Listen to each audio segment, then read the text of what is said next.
സ്തുതിക്കപ്പെടുമാറാകട്ടെ. വളരെ പ്രാർത്ഥനയോടെ പ്രതീക്ഷയോടെ ഇവിടെ ക്രമീകരിച്ച ഈ ആത്മീയ ശുശ്രൂഷകളുടെ അനുഗ്രഹീതമായ ഒടുവിലെത്തും രണ്ടാമത്തതുമായ ഈ രാത്രിയിൽ നോക്കി ഒരുമിച്ച് കർത്താവിൻ്റെ പാദപീഠത്തിലായിരിക്കുവാൻ അനുഗ്രഹീതമായ ആത്മീയ ഗാനങ്ങളെ ശ്രമിച്ച് കർത്താവിനെ ഓർമ്മപ്പെടുത്തുവാൻ തുടർന്ന് പ്രാർത്ഥിക്കുവാൻ ദൈവ ശബ്ദത്തിനായിട്ട് സമയം വേർതിരിക്കുവാനും നമുക്ക് ലഭിച്ച ഈ നല്ല അവസരത്തിനായിട്ട് ദൈവത്തെ സ്തുതിക്കുന്നു, സ്തോത്രം ചെയ്യുന്നു. സന്നിധിയിലായിരിക്കുന്ന എല്ലാ ദൈവമക്കളെ ഓർത്ത് ദൈവത്തിന് സ്തോത്രം ചെയ്യുകയും കർത്താവിന്റെ വേലയിലായിരിക്കുന്ന കൂട്ടു സഹോദരന്മാർ, അതുപോലെ മറ്റു പ്രിയപ്പെട്ടവർ, എല്ലാ പ്രിയപ്പെട്ടവർക്കും കർത്താവായ യേശുക്രിസ്തുവിന്റെ നാമത്തിൽ എന്റെ സ്നേഹവന്ദനത്തെ അറിയിക്കുന്നു. ഞാൻ കഴിഞ്ഞ ദിവസം ഓർപ്പിച്ചതുപോലെ ഏറെ പരിചയമുള്ള മുഖങ്ങളല്ല എന്ന് വരികയും എന്നെ ഇപ്പോൾ സന്തോഷിപ്പിച്ചൊരു കാര്യം യാദൃശ്യമായിട്ട് ഞാൻ പുറകിലേക്ക് പോയപ്പോൾ കഴിഞ്ഞ ചില വർഷങ്ങൾ തിരുവനന്തപുരം ജില്ലയിൽ അമ്പൂരിയിൽ താമസിച്ചുകൊണ്ട് കർത്താവിന്റെ വേലയിലായിരുന്ന എൻ്റെ ഒരു കൂട്ട സഹോദരൻ ജെയിംസ് സഹോദരൻ ഈ ശുശ്രൂഷയിൽ സമ്മതിക്കുന്നു എന്നുള്ളത് വളരെ സന്തോഷം നൽകുന്ന കാര്യമാണ്. ഈ സഹോദരനെ ഇടയ്ക്കൊക്കെ വിളിക്കാറുണ്ട്, ഞങ്ങൾ തമ്മിൽ സംസാരിക്കാറുണ്ട്. പക്ഷേ ഈ യോഗത്തിന്റെ കാര്യത്തെ കുറിച്ച് വിളിക്കുവാനോ സംസാരിക്കുവാനോ കഴിഞ്ഞില്ല. പ്രിയ സഹോദരൻ കടന്നു വന്നു, എന്നെ ഓർത്ത് ദൈവത്തിന് സ്തോത്രം ചെയ്യുന്നു. കടന്നു വന്നതിലുള്ള സന്തോഷം താമസം അറിയിക്കുന്നു.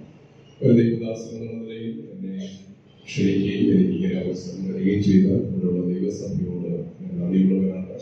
ഇവിടെയുള്ള ദൈവമക്കൾ എന്നോട് കാണിച്ച സ്നേഹത്തിന്റെ കരുതലുകൾ കാരണം ഞാൻ ഓർത്ത് ദൈവത്തിന് സ്തോത്രം ചെയ്യുന്നു. പ്രത്യേക ഒരു ദൈവദാസൻ എന്നുള്ള നിലയിൽ ഞാൻ ആഗ്രഹിക്കുന്നതിലേറെ എന്നെ പരിഗണിച്ച എന്നെ ഈ 2 ദിവസം ശുശ്രൂഷിച്ച എനിക്ക് ആവശ്യമായ ഭൗതികമായ നന്മകൾ ഒരുക്കി തന്ന പ്രിയ മത്സരങ്ങളിലേക്ക് ഒരു പ്രത്യേകം ഓർത്ത് ദൈവത്തിന് സ്തോത്രം ചെയ്യുന്നു.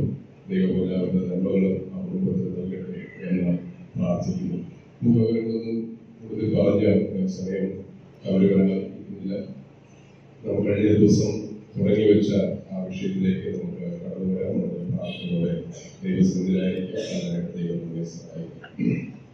തിരുത്തിന്റെ പുസ്തകത്തിൽ നിന്ന് 1-ാം അധ്യായത്തിൽ നിന്നാണ് കഴിഞ്ഞ രാത്രിയിൽ നമ്മൾ ചില കാര്യങ്ങൾ ചിന്തിച്ചത്. ഇന്ന് ഇത് ഒടുവിലത്തെ രാത്രിയായതിനാൽ വേഗത്തിൽ ചില കാര്യങ്ങൾ ഈ 4 അധ്യായത്തിലും ചിത്രീകരിക്കുന്ന ചില ആത്മീയ സത്യങ്ങൾ ഒന്ന് പങ്കുവെക്കുവാനാണ് കർത്താവിൽ ആഗ്രഹിക്കുന്നത്. വളരെ പ്രാർത്ഥനയോടെ നമുക്ക് ദൈവസ്ഥിതിയിലേക്ക് 2-ാം അധ്യായത്തിലേക്ക് നാം ഒന്ന് കണ്ടുപിടിച്ച ആ 2-ാം അധ്യായത്തിലെ വിഷയം എന്ന് പറയുന്നത് ബോബസിന്റെ വയലും എന്നുള്ള വിഷയമാണ്. ആകെ ആ 2 വിഷയങ്ങളെയും ചില കുറിപ്പുകളായിട്ട് പറഞ്ഞ് അടുത്ത ഭാഗത്തിലേക്ക് വരുവാൻ ഞാൻ ആഗ്രഹിക്കുന്നു. വളരെ പ്രാർത്ഥനയോടെ ദൈവസ്ഥിതിയിലായിരിക്കാം. അതിനായിട്ട് ദൈവം നമ്മെ സഹായിക്കും. എന്റെ പ്രഭാതത്തിൽ നമ്മൾ ചിന്തിച്ചതുപോലെ ദൈവവചനത്തിൽ നിഴലും പൊരുളും എന്നുള്ള ഒരു പഠനം ഉണ്ട്. നമ്മളെല്ലാവരും അങ്ങനെ പഠിക്കുന്നതാണ്. ദൈവത്തിൽ നിഴലുകളായിട്ട് പലരെയും കാണിക്കുന്നുണ്ട്. അത് നമ്മുടെ കർത്താവായ യേശുക്രിസ്തുവിന്റെ നിഴലായിട്ട് നമുക്ക് മനസ്സിലാക്കാനായിട്ട് സാധിക്കുകയും അത് മാത്രമല്ല കർത്താവിന്റെ തുല്യം കർത്താവ് മാത്രമാണ്, ആരുമായിട്ട് താരതമ്യപ്പെടുത്തുവാൻ നമുക്ക് കഴിയില്ല. എങ്കിലും ചില കാര്യങ്ങളിൽ നമുക്ക് ആ നിലയിൽ ചില നല്ല പാഠങ്ങൾ പഴയ നിയമ ഭക്തന്മാരിൽ നിന്ന് നമുക്ക് കാണുവാനായിട്ട് കഴിയും. അങ്ങനെയെങ്കിൽ ബോബസ് നമ്മുടെ കർത്താവായ യേശുക്രിസ്തുവിന്റെ ഒരു നിഴലായിട്ട് നാം ചിന്തിക്കുന്നതിൽ തെറ്റൊന്നുമില്ല എന്നാണ് ഞാൻ മനസ്സിലാക്കിയിരിക്കുന്നത്. ഒരുപക്ഷെ എല്ലാവരും ഇതിനോട് യോജിക്കുമെന്ന് എനിക്ക് അറിയില്ല. എങ്കിലും ദൈവാത്മാവ് എന്നെ പ്രകാശിപ്പിച്ച ചില ചിന്തകളാണ് നിങ്ങളുമായിട്ട് പങ്കുവെക്കാൻ ഞാൻ ആഗ്രഹിക്കുന്നത്. നമുക്ക് പ്രാർത്ഥനയുടെ ആ വിഷയത്തിലേക്ക് പ്രവേശിക്കാം. ബോബസ് എന്ന് പറഞ്ഞാൽ ആ വാക്കിന്റെ അർത്ഥം നമുക്കറിയാം. ഈ പുസ്തകത്തിലെ പഠനം നമ്മൾ നടത്തുമ്പോൾ ഓരോ പേരുകളുടെ അർത്ഥം നമ്മൾ പഠിച്ചുകൊണ്ടിരിക്കുന്നവരാണ്. സ്ഥലത്തിന്റെ പേരുകൾ, വ്യക്തികളുടെ പേരുകളെ കുറിച്ച് നമുക്ക് കാണുവാനായിട്ട് കഴിയും. ബോബസ് എന്ന് പറഞ്ഞാൽ ആ വാക്കിന്റെ അർത്ഥം, ആ പേരിന്റെ അർത്ഥം ബലം അല്ലെങ്കിൽ ബലമുള്ളത് എന്നാണ്. നമുക്കറിയാം നമ്മുടെ കർത്താവ് സർവശക്തനാണ്. ദൈവത്തിന്റെ സ്തോത്രം. അവിടുന്ന് സർവാധികാരിയായ ദൈവമാണ്. അവിടുന്ന് മരണത്തെയും പാതാളത്തെയും ഒക്കെ ജയിച്ച സർവശക്തനായ കർത്താവാണ്. അസാധ്യങ്ങളൊന്നും തന്നെ ഇല്ലാത്ത നമ്മുടെ സർവശക്തനായ കർത്താവാണ്. മനുഷ്യരുടെ അസാധ്യമായ സകലത്തെയും സാധ്യമാക്കാൻ കഴിവുള്ളവരാണ്. ലേഖനക്കാരൻ പറയുന്നത് പോലെ സകലത്തെയും തന്റെ ശക്തിയുള്ള വചനത്താൽ വഹിക്കുന്നവരാണ്. ഈ പ്രപഞ്ചത്തെ മുഴുവൻ തന്റെ ശക്തിയുള്ള വചനത്താൽ നിയന്ത്രിക്കുന്നവരായ സർവശക്തനായ ദൈവമാണ്. നമ്മുടെ കർത്താവ് ഈ ഭൂമിയിലായിരുന്നപ്പോൾ ആ ശക്തിയുടെ മഹത്വം നമ്മൾ മനസ്സിലാക്കിയിട്ടുണ്ട്. കർത്താവിന്റെ ശിഷ്യന്മാർക്ക് ആ ശക്തിയുടെ മഹത്വം മനസ്സിലാക്കിയിട്ടുണ്ട്. മരണത്തിന്റെ മുൻപാകെ കർത്താവിന്റെ ശക്തി വെളിപ്പെടുത്തി. അത് മാത്രമല്ല ആർത്തിരമ്പി വന്ന സമുദ്രത്തെ വാക്കുകൾ കൊണ്ട് അടങ്ങുമാറാക്കിയ, കാറ്റിനെയും പ്രകൃതിയും ഒക്കെ വാക്കുകൾ കൊണ്ട് ശാന്തമാക്കിയ ആ ശക്തിയുടെ ആ ഉറവിടമാകുന്ന കർത്താവിനെ നമുക്ക് മനസ്സിലാക്കുവാനായിട്ട് കഴിയും. അപ്പോൾ നമ്മുടെ കർത്താവായ യേശുക്രിസ്തുവിന്റെ നിഴലായിട്ട് ഈ കോമ്പസിനെ നമ്മൾ ചിന്തിക്കുമ്പോൾ, ഒന്ന്, നമ്മുടെ കർത്താവ് സർവശക്തനായ ദൈവമാണ് എന്നുള്ളത് നമുക്ക് മനസ്സിലാക്കുവാനായിട്ട് സാധിക്കും. ഞാൻ വാക്യങ്ങൾ വായിപ്പിക്കാതെ വാക്യങ്ങൾ പറഞ്ഞ് നിങ്ങൾക്കത് പെട്ടെന്ന് ഉൾപ്പെടുത്തുന്നതിന് ആഗ്രഹിക്കുന്നു. രണ്ടാമത്തെ 4-ാമത്തെ വാക്യം നാം പഠിക്കുമ്പോൾ നമുക്ക് മനസ്സിലാക്കുവാനായിട്ട് കഴിയുന്നത് ബോബസ് വരുന്നത് ബെത്ലഹേമിൽ നിന്നാണ് വരുന്നതായിട്ട് നമ്മൾ കാണുന്നത്. ബോബസ് വരുന്നത് ബെത്ലഹേമിൽ നിന്ന്. നമുക്കറിയാം നമ്മുടെ കർത്താവായ യേശുക്രിസ്തു സ്വർഗത്തിൽ നിന്ന് ഈ ഭൂമിയിലേക്ക് വന്നവരാണ്. അവിടെ അനാദിയായ ദൈവമാണ്, സർവശക്തനായ ദൈവമാണ്. എന്നാൽ ഭൂമിയിലേക്ക് വരുവാൻ താനൊരു പ്രത്യേക സ്ഥലം തിരഞ്ഞെടുത്തു. അത് നമുക്കറിയാം, അപ്പത്തിന്റെ ഭവനമാകുന്ന ബെത്ലഹേമാണ്. ലോകം മുഴുവൻ ആത്മീയമായ വിശപ്പിനാൽ അതേ ആയപ്പോൾ, ലോകം മുഴുവൻ ബുദ്ധിജീവന്റെ അപ്പത്തിന് വേണ്ടി കാത്തിരുന്നപ്പോൾ, അപ്പത്തിന്റെ ഭവനമാകുന്ന ബെത്ലഹേമിൽ തന്നെ സാക്ഷാൽ ജീവന്റെ അപ്പമായ ക്രിസ്തു വന്നു എന്നുള്ളത് എത്രയോ അനുഭവിക്കപ്പെട്ട ഒരു യാഥാർത്ഥ്യമാണ് എന്ന് നമുക്ക് മനസ്സിലാക്കാൻ സാധിക്കും. ഈ ബോബസ് രംഗപ്രവേശനം ചെയ്യുമ്പോൾ, തിരുവഴുത്തിൽ വചനം പഠിക്കുന്നവർക്കറിയാം, തിരുവഴുത്തിൽ ഏതെങ്കിലും വ്യക്തിയെ പരിചയപ്പെടുത്തി തരുമ്പോൾ ആ വ്യക്തി ആദ്യമായിട്ട് പറയുന്ന വാക്കുകൾക്ക് വളരെ പ്രാധാന്യമുണ്ട്, അവസാനമായിട്ട് പറഞ്ഞിട്ട് പോകുന്ന വാക്കുകൾക്ക് വളരെ പ്രാധാന്യമുണ്ട്. അങ്ങനെയെങ്കിൽ ബോബസ് ആദ്യമായി രംഗപ്രവേശനം ചെയ്യുമ്പോൾ താൻ പറയുന്ന ഒരു വാക്ക് ഇങ്ങനെയാണ്: യഹോവ നിങ്ങളോട് കൂടെ ഇരിക്കട്ടെ എന്നാണ്. ദൈവത്തിന്റെ സ്തോത്രം. യഹോവ നിങ്ങളോട് കൂടെ ഇരിക്കട്ടെ, അഥവാ ദൈവ സാന്നിധ്യത്തെ ഓർപ്പിച്ചുകൊണ്ടാണ് താൻ ബെത്ലഹേമിൽ നിന്ന് വരുന്നതായിട്ട് നമുക്ക് മനസ്സിലാക്കാനായിട്ട് കഴിയും. അങ്ങനെയെങ്കിൽ ഇന്ന് രാത്രി ഞാൻ ഓർപ്പിക്കട്ടെ, ഇന്നേക്ക് 2000 ആണ്ടുകൾക്ക് അപ്പുറത്ത് നമ്മുടെ പാപത്തിന് പരിഹാരം വരുത്തുവാൻ സ്വർഗ്ഗം വിട്ട് ഈ ഭൂമിയിലേക്ക് മനുഷ്യനായി അവതരിച്ചു വന്ന കർത്താവായ യേശുക്രിസ്തു ബെത്ലഹേമിൽ ഒരു ചോരക്കുഞ്ഞായി അവിടുന്ന് വരുമ്പോൾ നമുക്കറിയാം, നാം തിരുവഴുത്തിൽ വായിക്കുന്ന പോലെ നമുക്കൊരു ശുചി ജനിച്ചിരിക്കുന്നു, നമുക്കൊരു മകൻ നൽകപ്പെട്ടിരിക്കുന്നു. അവർ ദൈവം നമ്മോട് കൂടെ അർത്ഥമുള്ള ഇമ്മാനുവേൽ എന്ന് പേർ വിളിക്കപ്പെടും. കന്യക ഗർഭിണിയായിട്ട് മകനെ പ്രസവിക്കുന്ന ആ വാക്യത്തിലാണ് അത് രേഖപ്പെടുത്തിയിരിക്കുന്നത്. ഇമ്മാനുവേൽ അർത്ഥം ദൈവം നമ്മോട് കൂടെ. സ്വർഗം ഭൂമിയെ സന്ദർശിച്ചു, സ്വർഗം ഭൂമിയെ ചുംബിച്ചു, സ്വർഗം ഭൂമിയെ തൃക്കൺ പാർത്തു. അതാണ് കർത്താവായ യേശുക്രിസ്തുവിന്റെ ജനനം. അപ്പത്തിന്റെ ഭവനമായ ബെത്ലഹേമിൽ കർത്താവ് വരുന്നതായിട്ട് നമുക്ക് കാണുവാനായിട്ട് കഴിയുന്നു. രണ്ടാമത്തെ അതിന്റെ 1-ാമത്തെ വാക്യം വായിക്കുമ്പോൾ ഈ ബോബസിന്റെ മറ്റൊരു സവിശേഷത നമ്മൾ കാണുന്നു. ഞാൻ വളരെ വേഗത്തിൽ ആണ് വരുന്നത്. ഈ 2-ാമത്തെ 1-ാമത്തെ വാക്യം നാം വായിക്കുമ്പോൾ അവിടെ ബോബസിനെ കുറിച്ച് നമ്മൾ വായിക്കുന്നത് അദ്ദേഹം മഹാധനവാനായിരുന്നു എന്ന് നമുക്ക് കാണുവാനായിട്ട് കഴിയും. നമ്മുടെ കർത്താവായ യേശുക്രിസ്തുവിനെ കുറിച്ച് തിരുവഴുത്തിൽ പറയുന്നത് അവിടുന്ന് മഹാസമ്പന്നൻ എന്നാണ്. ദൈവത്തിന്റെ സ്തോത്രം. അവിടുന്ന് മഹാസമ്പന്നനാണ്. അവിടുത്തെ സമ്പത്തിന്റെ പ്രത്യേകതകൾ, അവിടുത്തെ സമ്പന്നതയുടെ വലിപ്പം എത്രമാത്രം ഉണ്ട് എന്ന് എഫേസ്യ ലേഖനവും കൊലോസ്യ ലേഖനവും ഇങ്ങനെയുള്ള ലേഖനങ്ങൾ നമ്മൾ പഠിക്കുമ്പോൾ നമുക്ക് മനസ്സിലാക്കുവാനായിട്ട് കഴിയും. അവിടുത്തെ മഹിമാധനം, അവിടുത്തെ കൃപയുടെ ധനം, അവിടുത്തെ കരുണയുടെ കരുണാസമ്പന്നനായവൻ എന്നാണ് നമ്മൾ വായിക്കുന്നത്. മഹാസമ്പന്നനായവനാണ് നമ്മുടെ കർത്താവ്. എന്നാൽ ഒരു വസ്തുത നമുക്ക് ഓർക്കാതിരിക്കാൻ കഴിയുകയില്ല. നമ്മൾ പ്രഭാവത്തിന് ഓർത്ത് നമ്മുടെ ആത്മനാഥനെ നമ്മൾ ആരാധിച്ചതാണ്. ഈ മഹാസമ്പന്നനായ കർത്താവ് നാം നിമിത്തം ഏറ്റവും ദരിദ്രനായി തീർന്നു എന്നുള്ളത് എത്രയോ യാഥാർത്ഥ്യമാണ്. ദൈവത്തിന്റെ സ്തോത്രം. എന്നെയും നിങ്ങളെ വാക്യമായി സമ്പന്നതയെ നയിക്കുവാൻ, എന്നെയും നിങ്ങളെ വാക്യമായി ആ സമ്പന്നതയുടെ ഏറ്റവും അർപ്പിച്ച കൊടിയിൽ എത്തിക്കുവാനായിട്ട് നമ്മുടെ കർത്താവായ യേശുക്രിസ്തു സകല സമ്പന്നതയും വെടിഞ്ഞ് ദരിദ്രനായി തേജസ്സിന്റെ മണിമകുടമായ കർത്താവ് ഈറ്റിശീലയെ ഉടുത്ത് ഈ ഭൂമിയിൽ വന്നു എന്നുള്ളത് എത്രയോ ശ്രേഷ്ഠമായ കാര്യമാണ്. അതോർത്ത് നമുക്ക് ദൈവത്തിന്റെ സ്തോത്രം. അവിടുത്തെ ആ മഹാസമ്പന്നത, ആ മഹാസമ്പന്നനായ കർത്താവ് നാം നിമിത്തം ദരിദ്രനായി തീർന്നു എന്നുള്ളത് ആർക്കും നിഷേധിക്കാൻ കഴിയാത്ത ഒരു യാഥാർത്ഥ്യമായിട്ട് നമുക്ക് മനസ്സിലാക്കുവാനായിട്ട് കഴിയും. 4-ാമതായിട്ട് ഈ ബോബസിൽ കാണുന്ന മറ്റൊരു പ്രത്യേകത 2-ാമത്തെ 1-ാമത്തെ വാക്യത്തിൽ അവിടുന്ന് ഏറ്റവും അടുത്ത ചാർച്ചക്കാരനാണ്. ദൈവത്തിന്റെ സ്തോത്രം. അവിടുന്ന് ഏറ്റവും അടുത്ത ചാർച്ചക്കാരനാണ് ഈ ബോബസ്. ഈ നവോമിയുടെ ഏറ്റവും അടുത്ത ചാർച്ചക്കാരനാണെങ്കിൽ ഇന്ന് രാത്രി ഞാൻ ഓർപ്പിക്കട്ടെ, നമ്മുടെ കർത്താവ് അവിടുന്ന് നമ്മുടെ ഏറ്റവും അടുത്ത ചാർച്ചക്കാരനായിട്ട് ഈ ഭൂമിയിലേക്ക് വരുവാനിടയാണ്. എന്താണ് ചാർച്ചക്കാരനായി വരിക എന്ന് പറയുമ്പോൾ, പാപത്തിൽ ജനിച്ച് പാപത്തിൽ ജീവിക്കുന്ന മനുഷ്യനെ ആ പാപത്തിൽ നിന്ന് രക്ഷിക്കുവാൻ മനുഷ്യനായി ഭൂമിയിൽ പാപമൊഴികെ സകലവിധമാകുന്ന താഴ്ചകളും നമുക്ക് വേണ്ടി സ്വയം ഏറ്റെടുത്തുകൊണ്ട് ഈ ഭൂമിയിലേക്ക് അവതരിച്ചു വന്ന നമ്മുടെ കർത്താവായ യേശുക്രിസ്തു ലോകം മുഴുവൻ അത്ഭുതങ്ങൾക്ക് വേണ്ടി, ലോകം മുഴുവൻ അടയാളങ്ങൾക്ക് വേണ്ടി, ലോകം മുഴുവൻ അത്ഭുതങ്ങൾക്ക് വേണ്ടി ആകാംക്ഷയോടെ കാത്തിരിക്കുന്ന ഒരു ലോകത്തിൽ ഇതാ യഥാർത്ഥമായ അത്ഭുത പുരുഷൻ മഹാനായ ടി.കെ. ശൗമ്യ സാറിന്റെ ഭാഷയിൽ പറഞ്ഞാൽ ആ വ്യക്തി പ്രഭാവത്തെ അടിമുടിയിൽ നോക്കിയിട്ട് ആ മഹാനുഭാവൻ എഴുതി വെച്ചു, എന്തോ ഒരു അത്ഭുത പുരുഷൻ ക്രിസ്തു. ദൈവത്തിന് സ്തോത്രം. ശരിയല്ലേ പ്രിയപ്പെട്ടവരെ? നമ്മുടെ കർത്താവായ യേശു ക്രിസ്തു അത്ഭുതങ്ങളിൽ അത്ഭുത പുരുഷനല്ലേ? യേശു ക്രിസ്തു ഈ ഭൂമിയിലേക്ക് വന്നത് തന്നെ ഏറ്റവും വലിയ അത്ഭുതമല്ലേ? ഞാൻ ഓർക്കുന്നു, ഇന്നേക്ക് ചില വർഷങ്ങൾക്ക് മുമ്പ് മാരാമൺ കൺവെൻഷനിൽ ഒരുപക്ഷെ നിങ്ങൾ കേട്ടിട്ടുണ്ടായിരിക്കും. സാർ ജെയിംസ് ടെർവിൻ എന്ന് പറയുന്ന അമേരിക്കയിലെ ബഹിരാകാശ ശാസ്ത്രജ്ഞൻ. അദ്ദേഹം ബഹിരാകാശത്തിൽ പോയി വന്ന് അദ്ദേഹം അവിടെ നിന്ന് കല്ലും മണ്ണുമൊക്കെ കൊണ്ടുവന്ന് ആ മാരാമൺ കൺവെൻഷൻ ഇങ്ങനെ പ്രദർശിപ്പിച്ചപ്പോൾ അവിടെ കൂടി വന്ന ജനങ്ങൾക്ക് അത് ആവേശമാണ്. അതൊന്ന് കയ്യിലെടുക്കുവാൻ അദ്ദേഹം ഒരു ബോട്ടിലാണ് ആ കല്ലും മണ്ണൊക്കെ കൊണ്ടുവന്നത്. അത് കാണുവാൻ, അതിനെ തൊട്ടു നോക്കുവാൻ, ഇത് ചന്ദ്രനിലുള്ളതാണ് എന്നുള്ള നിലയിൽ അതൊക്കെ എടുത്ത് കാണുവാൻ എല്ലാവർക്കും ആവേശമായിരുന്നു. പക്ഷെ ആ ദൈവദാസൻ പറഞ്ഞ വാക്ക് വളരെ ശ്രദ്ധിക്കപ്പെടേണ്ട വാക്കാണ്. അദ്ദേഹം പറഞ്ഞത് എന്താണ്? ഞാൻ ചന്ദ്രനിൽ പോയതോ ഞാൻ ബഹിരാകാശത്തിലൂടെ സഞ്ചരിച്ചതൊന്നും എന്നെ സംബന്ധിച്ചിടത്തോളം ഒരു അത്ഭുതമല്ല.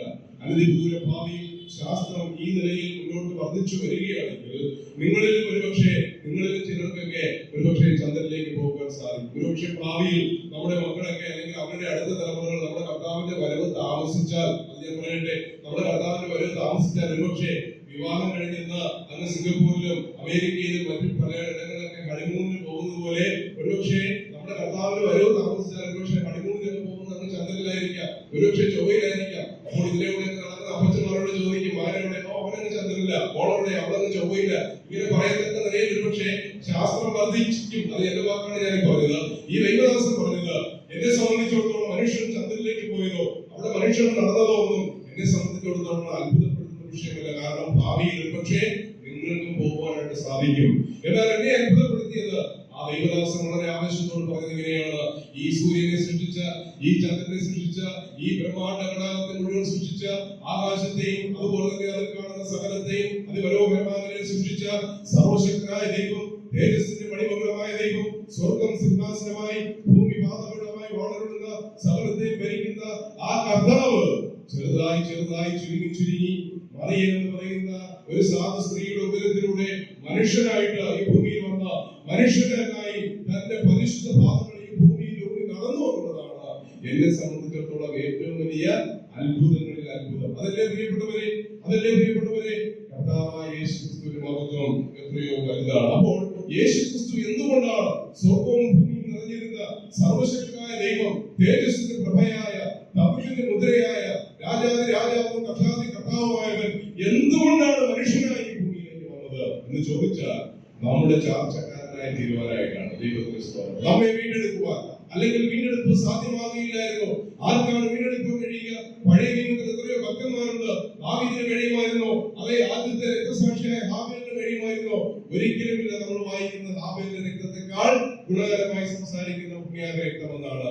അങ്ങനെയെങ്കിൽ ഞാൻ ഓർപ്പിക്കട്ടെ, നമ്മുടെ ജീവിതത്തിൽ നമുക്ക് ചാർച്ചക്കാരനായിട്ട്, നമുക്ക് ഏറ്റവും അടുത്ത ഒരു ബന്ധുവായിട്ട്, നമ്മെ പോലെ പാപമൊഴികെ സകലവിധമാകുന്ന താഴ്ചകളും സ്വയം ശൂന്യമാക്കിക്കൊണ്ട് ഈ ഭൂമിയിലേക്ക് ഇറങ്ങി വന്നവരാണ് നമ്മുടെ കർത്താവ് എന്ന് നമുക്ക് അവിടെ വളരെ വ്യക്തമായിട്ട് മനസ്സിലാക്കാനായിട്ട് സാധിക്കും. വീണ്ടും പറഞ്ഞ 8 വാക്യങ്ങൾ നമുക്ക് വായിക്കുമ്പോൾ ഈ ബോസിന്റെ മറ്റൊരു പ്രത്യേകത കരുതലും സംരക്ഷണവും നൽകുന്നവരാണ്. ദയയും കരുണയും നൽകുന്നവരാണ് ഈ ബോസ്. നമ്മുടെ കർത്താവിനെ കുറിച്ച് നമുക്ക് അത് എത്രയോ അനർത്ഥമായ കാര്യമാണ്. നെടുനായിട്ട് നമ്മളത് ചിന്തിക്കുന്നേ ഉള്ളൂ. വലുതായിട്ട് നമ്മുടെ കർത്താവിലേക്ക് നോക്കുമ്പോൾ നമ്മുടെ കർത്താവ് എത്രയോ കരുതലുള്ളവരാണ്, എത്രയോ നിലയിൽ ദയവുള്ളവരാണ്. നമുക്കറിയാം, യോഹന്നാൻ എഴുതിയ സുവിശേഷം 21-ാം അധ്യായത്തിൽ തന്നെ തള്ളിപ്പറഞ്ഞുകൊണ്ട് തന്റെ വാക്കുകളെ വിശ്വസിക്കാതെ തന്നിൽ നിന്ന് അകന്നു പോയ ശിഷ്യന്മാർ അവർ പഴയ ജീവിതത്തിലേക്ക്, ആ ദുർഗന്ധം വമിക്കുന്ന ജീവിതത്തിലേക്ക് പോയപ്പോൾ അവർ വിശന്നായി മടങ്ങി വരുമ്പോൾ കാണുന്നത് കർത്താവ് അവർക്ക് വേണ്ടി ചിലതൊക്കെ കരുതി വെക്കുന്നതാണ്. ദൈവത്തിന്റെ സ്നേഹവും ദൈവത്തിന്റെ കരുതലും നമുക്ക് ഇവിടെ കാണുവാനായിട്ട് കഴിയും. ഈ പുസ്തകത്തിൽ, ആ പുസ്തകത്തിൽ ഞാൻ കൂടുതൽ വിശദീകരിക്കാൻ ആഗ്രഹിക്കുന്ന വാക്യങ്ങൾ വായിച്ചാൽ നിങ്ങൾക്ക് മനസ്സിലാക്കാനായിട്ട് സാധിക്കും. ബോവസിന് രൂപത്തിന്റെ മേലുള്ള കരുതലുകളെ കുറിച്ച് നമ്മൾ വായിക്കുന്നത് അവൾക്ക് വേണ്ടി കറ്റകൾ എന്ത് ചെയ്യുക, മാറ്റിവെക്കുക, ഇത് പറിച്ചിട്ടിരിക്കുക എന്നാണ് നമ്മൾ വായിക്കുന്നത്. എത്ര വിദഗ്ധനായ ഒരു കൊയ്ത്തുകാരൻ കൊയ്താലും കറ്റകൾ അവിടെ കൊഴിയും. അത് എവിടെ നമ്മൾ പറഞ്ഞതാണ്. കാരണം ആ ഒഴിഞ്ഞു വീഴുന്നത് ഒരിക്കലും എടുക്കുവാൻ പാടില്ല. അതാർക്കുള്ളതാ? അനാഥർക്കും വിധവമാർക്കുള്ളതാണ്. ഇനി എത്ര വിദഗ്ധനായ കൊയ്താലും ഒഴിഞ്ഞു വീഴിച്ചിരുന്നത്. പക്ഷെ ഇവിടെ ഒഴിഞ്ഞു വീഴുന്നത് മാത്രമല്ല, അവൾക്ക് വേണ്ടി ചിലതൊക്കെ വലിച്ചിട്ടിരിക്കുവാനാണ് പറയുന്നത്. എന്നെ സംബന്ധിച്ചിടത്തോളം ഞാൻ പറയട്ടെ, എന്റെ ജീവിതത്തിൽ ദൈവം എനിക്ക് നൽകിയതെല്ലാം ഈ നിലയിൽ പ്രത്യേകമായി ദൈവം എന്നോട് കരുണ കാണിച്ചതാണ്. ഇവിടെ ഇരിക്കുന്ന ഓരോ വ്യക്തികളോട് ഞാൻ പറയട്ടെ, നമ്മുടെ ആരോഗ്യം, നമ്മുടെ വിദ്യാഭ്യാസം, നമുക്കുള്ള ഭൗതികമായ നന്മകൾ, അതുപോലെ ആത്മീയമായ നന്മകൾ, ഇതെല്ലാം ദൈവത്തിന്റെ പ്രത്യേകമായ കരുണയാൽ നമുക്ക് ലഭിച്ചതാണ് എന്ന് അല്ലാതെ നമുക്ക് എന്താണ് പറയുന്നത്?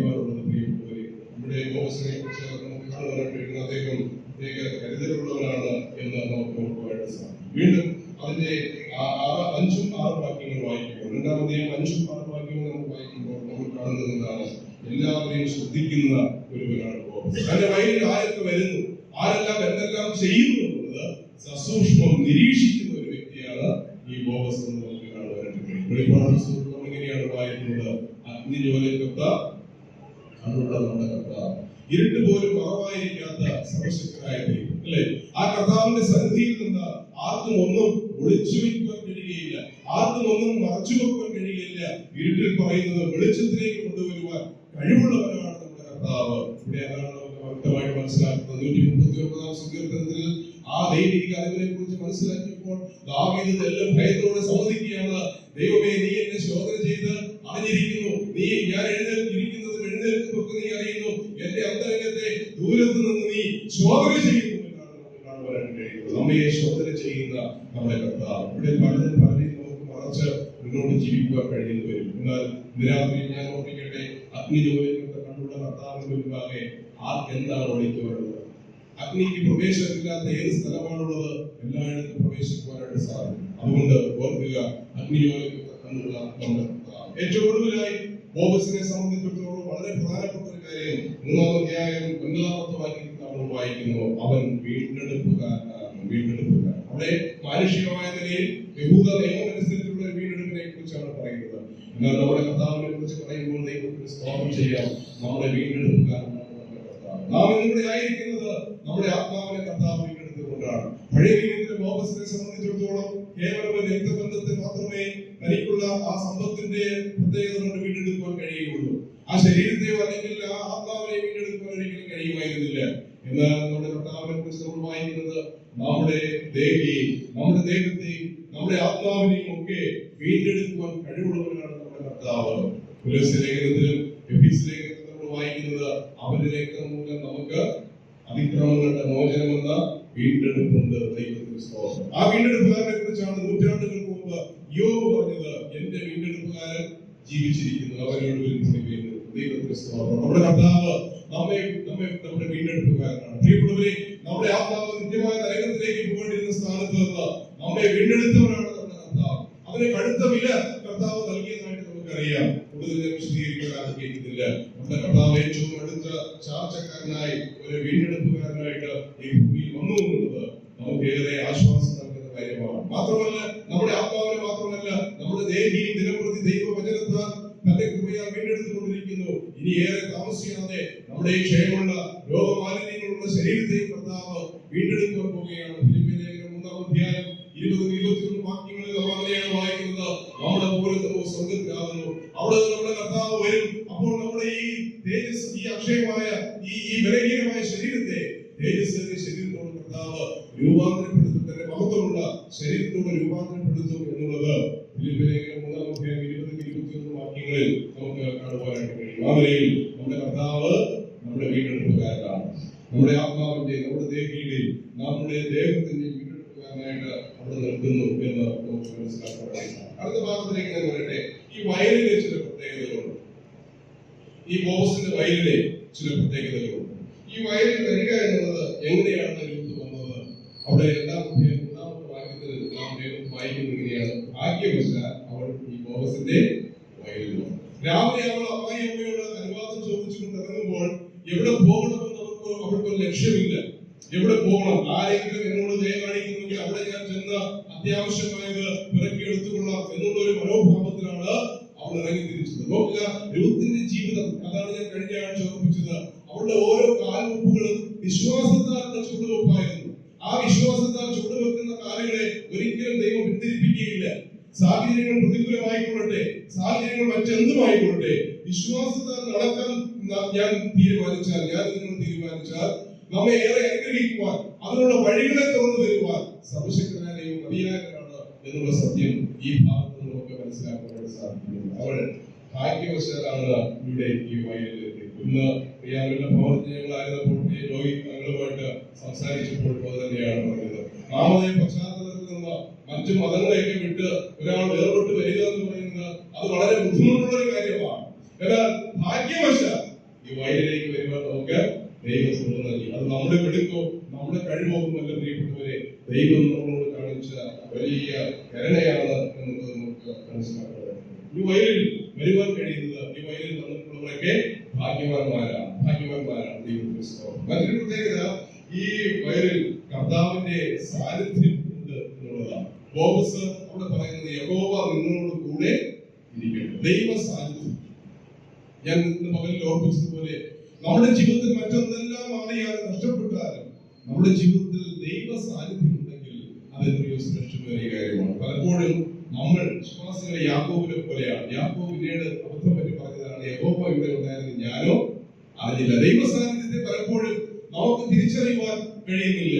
ദൈവസഭയായി കൂടി വരുന്ന, ജീവനുള്ള ദൈവത്തിന്റെ സഭയായി കൂടി വരുന്ന വിശ്വാസികൾ ദൈവിക സാന്നിധ്യത്തിലാണ് ഇരിക്കുന്നുള്ള ബോധ്യമുണ്ടെങ്കിൽ ഒരിക്കലും അലക്ഷ്യരായിരിക്കുകയില്ല, ഒരിക്കലും അശ്രദ്ധരായിരിക്കുകയില്ല.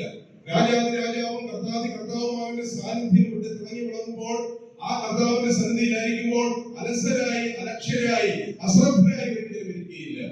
അത് പലപ്പോഴും ആ ബോധ്യം നമുക്കില്ലാതെ വരുമ്പോൾ, ആ ഉത്ബോധം നമ്മൾ നഷ്ടപ്പെടുമ്പോഴാണ് നമ്മൾ പലപ്പോഴും ഈ ആത്മീയ കാര്യങ്ങളിൽ ലാഘവത്തോടുകൂടെ നമ്മൾ കാണുന്നത്. ഒരുപക്ഷെ ലോകത്തിലെ ആത്മീയമായ വെളിച്ചം ലഭിക്കാത്ത, ആത്മീയമായ അത്ര കണ്ട് ബോധം ലഭിക്കാത്ത പലർക്കും ഈ ദൈവിക സാന്നിധ്യത്തെ അവരുടെ ജീവിതത്തിൽ അവർ മനസ്സിലാക്കാനായിട്ട് ഇടയായിട്ടുണ്ട്. നിങ്ങൾക്കറിയാമോ, 1995 വരെ കേരളത്തിന്റെ മതമണ്ഡലത്തിൽ, സാംസ്കാരിക സാഹിത്യ മണ്ഡലത്തിൽ നിറഞ്ഞിരുന്ന ഒരു മഹർഷിയായിരുന്നു സ്വാമി നിത്യചൈതന്യ എന്ന് പറയുന്ന ഒരു മനുഷ്യൻ. അദ്ദേഹം ധാരാളം പുസ്തകങ്ങളൊക്കെ എഴുതിയിട്ടുണ്ട്. അദ്ദേഹം വളരെ വർഷങ്ങൾക്ക് മുമ്പ് മാതൃഭൂമി പത്രത്തിൽ മനുഷ്യ സ്നേഹിയായ ക്രിസ്തു എന്നുള്ള ഒരു ലേഖനം എഴുതുവാനായിട്ട് ഇടയായിട്ടുണ്ട്. ആ ലേഖനം എഴുതുവാനായിട്ട് അദ്ദേഹത്തെ പ്രേരിപ്പിച്ച ഘടകം അദ്ദേഹം വ്യക്തമാക്കുകയാണ്. അതിന്റെ പിന്നാമ്പുറം എന്ന് പറയുന്നത്, അദ്ദേഹം ആലപ്പുഴയിൽ ജനിച്ചു വളർന്ന ഒരു മനുഷ്യനായിരുന്നു. അദ്ദേഹത്തിന്റെ പൂർവ്വ പേര് ചന്ദ്രപ്പണിക്കർ എന്നാണ്, ജയചന്ദ്രൻ പണിക്കർ എന്നാണ്. പിന്നീടാണ് സ്വാമി നിത്യചൈതന്യ എന്നുള്ള നാമം സ്വീകരിച്ച് പ്രഭാഷണങ്ങളായി സന്യാസിപരനായി ഈ ലോകത്തിൽ അദ്ദേഹം ജീവിച്ചു. അദ്ദേഹം അതിനെക്കുറിച്ച് പറഞ്ഞു വെക്കുന്നത് ഇങ്ങനെയാണ്. അദ്ദേഹം പറഞ്ഞത്, അദ്ദേഹത്തിന്റെ കളിക്കൂട്ടുകാരനായി അദ്ദേഹത്തിനോടൊപ്പം ജനിച്ചു വളർന്ന ഒരു നല്ല സുഹൃത്ത് തനിക്കുണ്ടായിരുന്നു, ബാല്യകാല സഖി, ഒരു സുഹൃത്ത്. ആ സുഹൃത്ത് ചില നാളുകൾ കഴിഞ്ഞ് തമ്മിൽ പിരിഞ്ഞു വർഷങ്ങളായി. എങ്ങനെയോ ഇദ്ദേഹം ഈ ഗുരു അറിയുകയാണ്, ആ മനുഷ്യൻ തന്റെ കൂട്ടുകാരൻ, ആ ബാല്യകാലത്തിലുണ്ടായിരുന്ന കൂട്ടുകാരൻ രോഗിയായി ശയ്യാരോഗ്യമായി കിടക്കുകയാണ്. നോക്കുവാനോ ശുശ്രൂഷിക്കുവാനോ ആരുമില്ല. ആ ഒരു വല്ലാത്ത സാഹചര്യത്തിൽ താൻ കിടക്കുകയാണെന്നുള്ള കാര്യം ഈ ഗുരു മനസ്സിലാക്കും. അദ്ദേഹത്തിന്റെ ഇടയ്ക്കിലേക്ക് പോയി തന്നെ ഒന്ന് ആശ്വസിപ്പിക്കണം, തന്നെ ഒന്ന് കാണണമെന്നുള്ള ചിന്ത ഈ ഗുരുവിന്റെ ജീവിതത്തിൽ ഉണ്ടായിട്ട് നാളുകളേറെയായി. പക്ഷേ അദ്ദേഹത്തിന് വളരെ തിരക്കും, അദ്ദേഹം ചില പുസ്തകങ്ങൾ എഴുതുവാനും അതുപോലെ തന്നെ പ്രഭാഷണ വേദികൾ മാറി ഇങ്ങനെ സഞ്ചരിച്ചുകൊണ്ടിരിക്കുന്നത് കൊണ്ട് അതിന് കഴിഞ്ഞില്ല. ഏറ്റവും ഒടുവിലായി അദ്ദേഹം കേട്ടു, ആ മനുഷ്യൻ, തന്റെ കൂട്ടുകാരൻ വളരെ രോഗശൈലിയിലാണ്, പക്ഷേ ഇനി ജീവിതത്തിലേക്ക് മടങ്ങി വരിക എന്ന് പറയുന്നത് അസാധ്യമാണ്. എന്നാലും തിരക്കുകളൊക്കെ മാറ്റിവെച്ചിട്ട് ഈ ഗുരു നിത്യചൈതന്യതി ഈ കൂട്ടുകാരനെ കാണുവാനായിട്ട് ചെല്ലുകയാണ്. അവിടെ ചെല്ലുമ്പോൾ കണ്ട കാഴ്ച, ശയ്യാവലംബയായി ഈ മനുഷ്യൻ കിടക്കുകയാണ്. ആ മനുഷ്യന്റെ ഭാര്യ വർഷങ്ങൾക്ക് മുമ്പ് മരിച്ച്, മക്കൾ നോക്കുന്നതൊക്കെ വളരെ അപൂർവമായിട്ടാണ്, വളരെ ബുദ്ധിമുട്ടേറിയ സാഹചര്യത്തിൽ കിടക്കുകയാണ്. കണ്ടപ്പോൾ തന്നെ അവർക്ക് പരസ്പരം മനസ്സിലാക്കുവാനായിട്ട് സാധിച്ചു. ഈ ഗുരു നിത്യചൈതന്യതി ഓരോ കാര്യങ്ങൾ ചോദിക്കുമ്പോൾ വലിയ സ്വരത്തിൽ അദ്ദേഹം ആ രോഗക്കിടക്കയിൽ കിടക്കുന്ന മനുഷ്യൻ മറുപടി പറയുകയാണ്. അങ്ങനെ മറുപടി പറഞ്ഞു. അവരുടെ ബാല്യകാല സ്മരണകളൊക്കെ അവർ നയമുറക്കി, അവരെ ചുരുക്കി, അതുപോലെ തന്നെ കരയുകയൊക്കെ ചെയ്തു. ഏറ്റവും ഒടുവിലായി എനിക്ക് അവിടെ വിട്ട് പോകേണ്ടുന്ന സമയമായപ്പോൾ ഈ ഗുരു നിത്യചൈതന്യതി എഴുന്നേറ്റ് ഈ മനുഷ്യന്റെ രോഗിയായി കിടക്കുന്ന മനുഷ്യന്റെ കരത്തിൽ ചെന്ന് പിടിച്ചിരിക്കാൻ പറഞ്ഞു, ഒറ്റയ്ക്കായി പോയി എന്ന് തോന്നലുണ്ടോ, ഒറ്റയ്ക്കായി പോയി എന്ന് പിന്നെ ഒരു ചിന്ത അലട്ടുന്നുണ്ടോ, അവരൊരു തോന്നലുണ്ടോ? പിന്നീടുള്ള വാക്കുകൾ, ഗുരു നിത്യചൈതന്യയുടെ വാക്കുകൾ ഞാൻ ഇങ്ങനെ കടമെടുത്ത് പറയട്ടെ. അദ്ദേഹം നോക്കിയപ്പോൾ അവന്റെ കണ്ണുകൾ തിളങ്ങുകയായി. അദ്ദേഹം പറയുകയാണ്, അവന്റെ കണ്ണുകളിൽ എന്തെന്നില്ലാത്തൊരു തിളക്കം, അവന്റെ ഞരമ്പുകളൊക്കെ വരഞ്ഞുപോയി. അവൻ ഒച്ചയിൽ ഇങ്ങനെ ഇദ്ദേഹത്തോട് ചോദിച്ചതാണ്, നിന്നോട് ആരാ പറഞ്ഞത് ഞാൻ ഒറ്റയ്ക്കല്ല? നിന്നോട് ആരാ പറഞ്ഞത് ഞാൻ ഒറ്റയ്ക്കല്ല? ഞാൻ ഒറ്റയ്ക്കല്ല. എന്റെ രോഗത്തിലൊക്കെ എന്നോട് കൂടെ ഇരിക്കുന്ന, എന്നെ ആശ്വസിപ്പിക്കുന്ന ഒരു ആത്മസ്നേഹിതനെ ഞാൻ കണ്ടു. അപ്പോൾ ഈ ഗുരു ചോദിക്കുകയാണ്, അതാരാണ്, എവിടെയാണ് അദ്ദേഹം? അപ്പോൾ ആ മനുഷ്യൻ പറയുകയാണ്, അത് നസറേയനായ യേശു ക്രിസ്തു. ദൈവത്തിന്റെ സ്തോത്രം. പ്രിയപ്പെട്ടവരെ, നമ്മുടെ ഭാഷയിൽ പറഞ്ഞാൽ ആ രോഗിയായ മനുഷ്യൻ രക്ഷിക്കപ്പെട്ടവനാണോ, സ്നാനപ്പെട്ടവനാണോ, വേർപെട്ടവനാണോ, ആഴ്ചപ്പെടുന്നതാണോ, അപ്പം മുറിച്ച് കർത്താവിനെ ആരാധിക്കുന്ന വ്യക്തിയാണോ എന്ന് എനിക്ക് അറിയില്ല. പക്ഷെ ഒരു കാര്യം എനിക്കറിയാം, ഒരുപക്ഷെ ഏതെങ്കിലും സുവിശേഷം മാറ്റി കൊടുത്തപ്പോൾ, അല്ലെങ്കിൽ ഏതെങ്കിലും സുവിശേഷം പറഞ്ഞപ്പോൾ, അദ്ദേഹം രോഗങ്ങളൊക്കെ ആശുപത്രിയാകുമ്പോൾ, ഏതെങ്കിലും ഒരു വ്യക്തി സുവിശേഷം പറഞ്ഞപ്പോൾ ആ യേശുവിനെ അദ്ദേഹം കർത്താവായി രക്ഷിതാവായിട്ട് അദ്ദേഹത്തെ സ്വീകരിച്ചു കാണും. ഒരുപക്ഷെ ബാക്കി ആത്മീയ കാര്യങ്ങളൊന്നും ചെയ്യാനുള്ള ത്രാണി ആ ശരീരത്തിൽ ഉണ്ടായിട്ടില്ല. ഒരുപക്ഷെ ആ നിലയിലുള്ള പരിജ്ഞാനത്തിലേക്ക് നടത്തുവാൻ ആരും അങ്ങോട്ട് പോയിട്ടില്ല എങ്കിലും അദ്ദേഹം ഒരു നല്ല സ്നേഹിതരെ, തന്നോട് കൂടെ ഇരിക്കുന്ന സ്നേഹിതരെ അദ്ദേഹം കണ്ടെത്തി. എത്രയും അനുഗ്രഹിക്കപ്പെട്ട ഒരു യാഥാർത്ഥ്യമാണ് പ്രിയപ്പെട്ടവരെ. നമ്മെ ഒരു കാരണത്താലും കൈവിടാത്തവരാണ് നമ്മുടെ കർത്താവ്. രോഗത്തിന്റെ നടുവിലും ഇല്ലായ്മയുടെ നടുവിലും നമ്മളോട് കൂടെ ഇരിക്കുന്നവരാണ് നമ്മുടെ കർത്താവ്. ഈ വയലിലേക്ക് വരുന്നവർക്ക് ആ സാന്നിധ്യം അനുഭവിച്ചറിയുവാനായിട്ട് സാധിക്കുന്നു എന്നുള്ളത് ഏറ്റവും ശ്രേഷ്ഠമേറിയ ഒരു കാര്യം തന്നെയാണ്. ഇവിടെ ഈ വയലിൽ കർത്താവിന്റെ സാന്നിധ്യമുണ്ട് എന്നുള്ളത് നമുക്ക് മനസ്സിലാക്കാൻ സാധിക്കും. ഈ വയലിന്റെ മറ്റൊരു പ്രത്യേകത, ഈ വയലിൽ വന്നു കഴിഞ്ഞാൽ വേറെ ഒരിടത്തും പോകേണ്ട ആവശ്യം ഇല്ല. എട്ടാമത്തെ വാക്യം അങ്ങനെയാണ് നമ്മൾ വായിക്കുന്നത്. നമ്മളെ ഇവിടെ വിടുകയും വേണ്ട, ഇവിടെ നിന്ന് നീ എന്ത് ചെയ്യണ്ട, വിട്ടു പോകണ്ട. എന്റെ പ്രിയപ്പെട്ടവരെ, പോകുമോ? ഈ വിശ്വാസത്തിലേക്ക് വന്നവർക്ക്, ഇത്ര മഹത്വമേറിയ ഭാഗ്യകരമായ ജീവിതത്തിലേക്ക് വന്നവർക്ക് ഈ വിശ്വാസത്തെ എന്ത് കാരണം കൊണ്ടാണ് ത്യജിക്കുവാൻ കഴിയുക? ഒരിക്കലും ത്യജിക്കുവാൻ കഴിയുകയില്ല. ഇനി അങ്ങനെ ആരെങ്കിലും ത്യജിക്കുന്നുവെങ്കിൽ, ഈ വിശ്വാസത്തെ പുറന്തള്ളിക്കൊണ്ട് പോകുന്നുവെങ്കിൽ അവരൊന്നും യഥാർത്ഥത്തിൽ വിശ്വസിച്ച് ആ വിശ്വാസം നെഞ്ചിലേക്ക് വന്നവരല്ല എന്നുള്ളത് വളരെ വ്യക്തമായിട്ട് ഞാൻ ഓർമ്മിക്കാൻ ആഗ്രഹിക്കുന്നു. ഈ വിശ്വാസത്തിലേക്ക് വന്നപ്പോൾ കടുത്ത വിലയൊക്കെ കൊടുത്തവർ അവരുടെ ജീവിതത്തിൽ അവർ അഭിമുഖീകരിച്ച ചില ചോദ്യങ്ങളുണ്ട്. നമുക്കറിയാം, ഞങ്ങളൊക്കെ നാമതയും ബന്ധപ്പെട്ട് ഈ വിശ്വാസത്തിലേക്ക് വന്നപ്പോൾ പലരും കളിയാക്കി ചോദിച്ചതാ, ഇതൊന്നൊരു സഭയാ. നോക്കുക, ഇവിടെ പ്രത്യേകതകൾ, വേഷഭൂഷാദികളോ വടിയോ കൊടിയോ കുരിശോ മറ്റൊന്നും തന്നെ ഇല്ല. ഇതൊന്നൊരു സഭയെന്നാണ്. ചിലരൊക്കെ ഞങ്ങളോട് ചോദിച്ചതാണ്, നിങ്ങൾ എന്തൊരു സഭയാണ്, നിങ്ങൾക്ക് മധ്യസ്ഥന്മാരുണ്ടോ? ചോദ്യം, മധ്യസ്ഥന്മാരുണ്ടോ? ഞങ്ങൾക്ക് നോക്കുക, കരയ്ക്ക് ഒരു മധ്യസ്ഥൻ, കടലിനൊരു മധ്യസ്ഥൻ, ഒരു കുഞ്ഞ് ജനിച്ചാൽ ജനനത്തിന് ഒരു മധ്യസ്ഥൻ, കല്യാണം കഴിയുമ്പോൾ ഒരു മധ്യസ്ഥൻ, മരണത്തിന് മറ്റൊരു മധ്യസ്ഥൻ, അതുപോലെ വീട് പാർക്കലിന് വേറൊരു മധ്യസ്ഥൻ. ഇങ്ങനെ മധ്യസ്ഥന്മാരുണ്ടോ? ആദ്യ നാളുകളിൽ ആ ചോദ്യത്തിന് മറുപടി പറയാൻ കഴിഞ്ഞില്ല. പിന്നീട് ഒരിക്കൽ മൈക്ക് വെച്ച് കിട്ടി അവരുടെ ചോദ്യങ്ങൾക്ക് മറുപടി പറയേണ്ടതായിട്ട് വന്നു. ഞാൻ പറയട്ടെ പ്രിയപ്പെട്ടവരെ, മധ്യസ്ഥനുണ്ട്. ആരാ നമ്മുടെ മധ്യസ്ഥൻ? പൗലോസ് എഴുതിയ ലേഖനത്തിൽ, തിമോഥെയോസ് ലേഖനം നമ്മൾ വായിക്കുന്നു, ദൈവം ഒരുവനല്ലോ, ദൈവത്തിന് മനുഷ്യർക്ക് മധ്യസ്ഥൻ ഒരുവൻ മാത്രം. നമുക്ക് ഇതുപോലെയുള്ള അനവധി മധ്യസ്ഥന്മാരുടെ ആവശ്യമൊന്നുമില്ല കേട്ടോ. മധ്യസ്ഥന്മാരുണ്ടോ എന്ന് ചോദിച്ചാൽ നമുക്ക് മധ്യസ്ഥന്മാരില്ല. പക്ഷെ ഒരു മധ്യസ്ഥനുണ്ട്, അവൻ മതിയല്ലേ ആ ജീവാനന്ദം നമ്മെ വഴി നടത്തുവാൻ. ദൈവത്തിന് സ്തോത്രം. രണ്ടാമതായിട്ട് മറ്റൊരു ചോദ്യം അഭിമുഖീകരിക്കുന്നു. ഞങ്ങൾക്ക് നോക്കിയ പുരോഹിതന്മാരുണ്ട്. ആരാ പുരോഹിതന്മാർ? ഷുഗർ പ്രഷറൊക്കെ പിടിച്ച് കൈ പതയ്ക്കുന്ന, കണ്ണാടിയില്ലാതെ കാഴ്ചയില്ലാത്ത, പിന്നെ കുറച്ച് വീട്ടിൽ നിൽക്കുന്ന, ഓരോ നടുക്കെട്ടും കെട്ടി, പിന്നെ ഇടക്കെട്ടൊക്കെ കെട്ടി, മാറത്തെ ചെറുതൊക്കെ വാരിയിട്ട് ഇങ്ങനെ നിൽക്കുന്ന വലിയ പുരോഹിതന്മാർ അല്ലെ? തലയിൽ തൊപ്പിയൊക്കെ വെച്ച പുരോഹിതന്മാർ. നിങ്ങൾക്ക് അതുണ്ടോ എന്നാണ് ചോദ്യം. ഞാൻ പറയട്ടെ പ്രിയപ്പെട്ടവരെ, നമുക്കൊരു പുരോഹിതനുണ്ട്. അവന്റെ പ്രത്യേകതകൾ എന്താണ്? ഇബ്രാഹിം നമ്മൾ വായിക്കുന്നത് എന്താണ്? നമ്മുടെ മഹാപുരോഹിതനായ കർത്താവിനെ കുറിച്ച് വായിക്കുന്നത്. ഭാവികളോട് വേർപെട്ടവൻ, നിർദോഷൻ, ഏറ്റവും ഒടുവിലായ പൗലോസ് വാക്കുകൾ കിട്ടാത്തതുകൊണ്ട്, അല്ലെങ്കിൽ അഭിപ്രായ ലേഖനക്കാരൻ പറയുന്നത് ഇങ്ങനെയാണ്, സ്വർഗത്തെക്കാൾ ഉന്നതനായി തീർന്നവൻ. അതുകൊണ്ട് ഞാൻ അവിടുത്തെ ഭാഷയിൽ പറയും, ഇങ്ങനെ ഒരു പുരോഹിതനുള്ളതുകൊണ്ട് ആക്രി പുരോഹിതന്മാരുടെ ആവശ്യമൊന്നും നമുക്ക് ഇല്ല. ഇങ്ങനെ ഒരു മഹാപുരോഹിതൻ നമുക്കുള്ളതുകൊണ്ട്, നമ്മുടെ പിതാവിന്റെ വലത് ഭാഗത്ത് നമുക്കുള്ളതുകൊണ്ട് നമുക്ക് ഇങ്ങനെയുള്ള ഈ പുരോഹിതന്മാരുടെ ആവശ്യമില്ല. ഇനി അടുത്ത ചോദ്യം എന്താണ്? ഞങ്ങൾക്ക് അമ്മയുണ്ട്. അടുത്ത ചോദ്യം, നിങ്ങൾക്ക് അമ്മയുണ്ട്. അമ്മയുണ്ടോ? ഞങ്ങൾക്ക് എന്തുണ്ട്? അമ്മയുണ്ട്. മരണസമയത്തും ഇങ്ങനെ എഴുതി പറയുവാൻ അമ്മയുണ്ട് എന്നാണ്. നിങ്ങൾക്ക് അമ്മയുണ്ട്. ഉണ്ടെന്നേ, നമുക്കും അമ്മയുണ്ട്. എല്ലാത്തിനെയും എഴുതി വെച്ചിരിക്കാൻ പൗലോസ്. മേലിലുള്ള യെരൂശലേം അവിടെ തന്നെ നമ്മുടെ അമ്മ. ശരിയല്ലേ? അപ്പോൾ നമുക്ക് ആരുണ്ട്? അമ്മയുണ്ട്. പിന്നെയും ചോദിക്കും, ഇതെന്തൊരു സഭയാ? നിങ്ങൾക്ക് ഉത്സവമുണ്ടോ? ഞങ്ങൾക്ക് എന്തെല്ലാം ഉത്സവങ്ങളുണ്ടെന്ന് അറിയാമോ? നമുക്ക് ഉത്സവമില്ലേ? ഉണ്ട്. വായിക്കുന്നുണ്ട്. എന്താ? എല്ലാ പുളിപ്പും നീക്കി, നമ്മുടെ പെസഹ കുഞ്ഞാടും അടക്കപ്പെട്ടിരിക്കുന്നു. എല്ലാ പുളിപ്പും നീക്കി ഉത്സവം എന്ത് ചെയ്യുക? ആചരിക്കുക. എന്താ നമുക്കില്ലാത്തത്? അപ്പോൾ ഞാൻ പറയട്ടെ, നമുക്ക് ഉത്സവമുണ്ട് കേട്ടോ.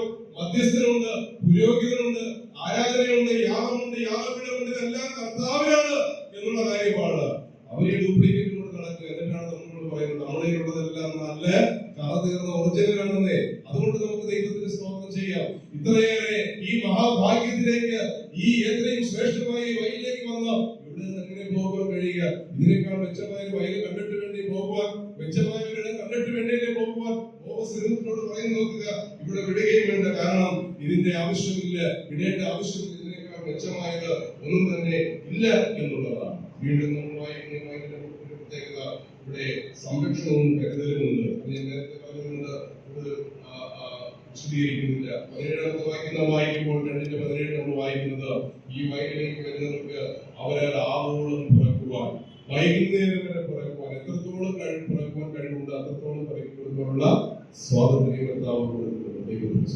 ആത്മാവിൽ എരിവുള്ളവരായി കർത്താവിനെ സേവിക്കുവാൻ, ഏതെല്ലാം നിലയിൽ കർത്താവിന് വേണ്ടി പ്രയോജനപ്പെടുവാൻ കഴിയുമോ, ഏതെല്ലാം നിലയിൽ കർത്താവിന്റെ നാമബോധത്തിന് വേണ്ടി ശോഭിക്കുവാൻ കഴിയുമോ, ഏതെല്ലാം നിലയിൽ കർത്താവിന് വേണ്ടി പ്രവർത്തിക്കുവാനും കർത്താവിന് വേണ്ടി ആത്മാക്കളെ നേടുവാൻ കഴിയുമോ, ആ നിലയിലൊക്കെ പ്രവർത്തിക്കുവാൻ, കർത്താവിന് വേണ്ടി പ്രവർത്തിച്ച് മുന്നോട്ട് ജീവിക്കുവാനുള്ള ഒരു സാഹചര്യം ഈ വയലിലുണ്ട്. ഈ ബോബസിന്റെ വയൽ, അതാണ് ബോബസിന്റെ വയലിന്റെ ഏറ്റവും പ്രധാനപ്പെട്ട പ്രത്യേകത. ഞാൻ ആ ഭാഗം അവസാനിപ്പിക്കട്ടെ.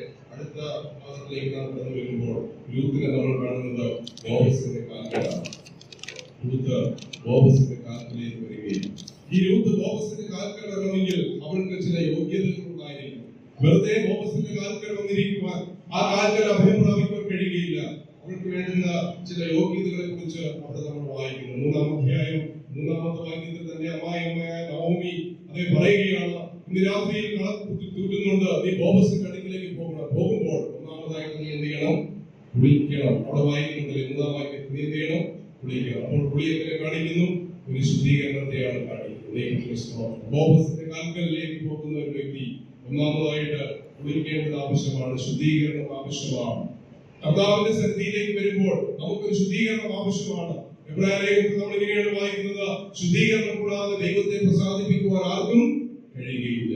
ഇവിടെ രക്ഷിക്കപ്പെടാത്തവരായിട്ട് ഇതുവരെയും ഈ നിലയിൽ ഈ കർത്താവിന്റെ ചങ്കില ചോരയാൽ കീഴടക്കപ്പെടാത്ത ആരെങ്കിലും എന്നെ കേൾക്കുന്നുവെങ്കിൽ ഇന്ന് രാത്രിയിൽ പ്രിയപ്പെട്ടവരെ, സുവിശേഷത്തിലുള്ള ബന്ധത്തിൽ, ഈ ദൈവസ്നേഹത്തിലുള്ള ബന്ധത്തിൽ ഞാൻ ഓർമ്മിക്കട്ടെ, നമ്മുടെ പാപങ്ങൾക്ക് പരിഹാരം വരുത്തുവാൻ, നമ്മുടെ പാപത്തിന് ശുദ്ധീകരണം വരുത്തുവാൻ ലോകത്തിൽ മറ്റൊന്നും പര്യാപ്തമായതല്ല എന്നുള്ളത് നാം ഓർക്കണം.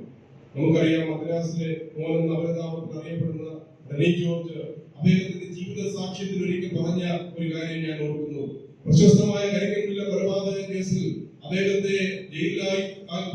അറസ്റ്റ് ചെയ്ത് ജയിലിലാക്കി അവിടെ കിടന്നുകൊണ്ടാണ് സുവിശേഷം കേട്ട് അദ്ദേഹം രക്ഷിക്കപ്പെടുവാനായിട്ടായി തീർന്നത്.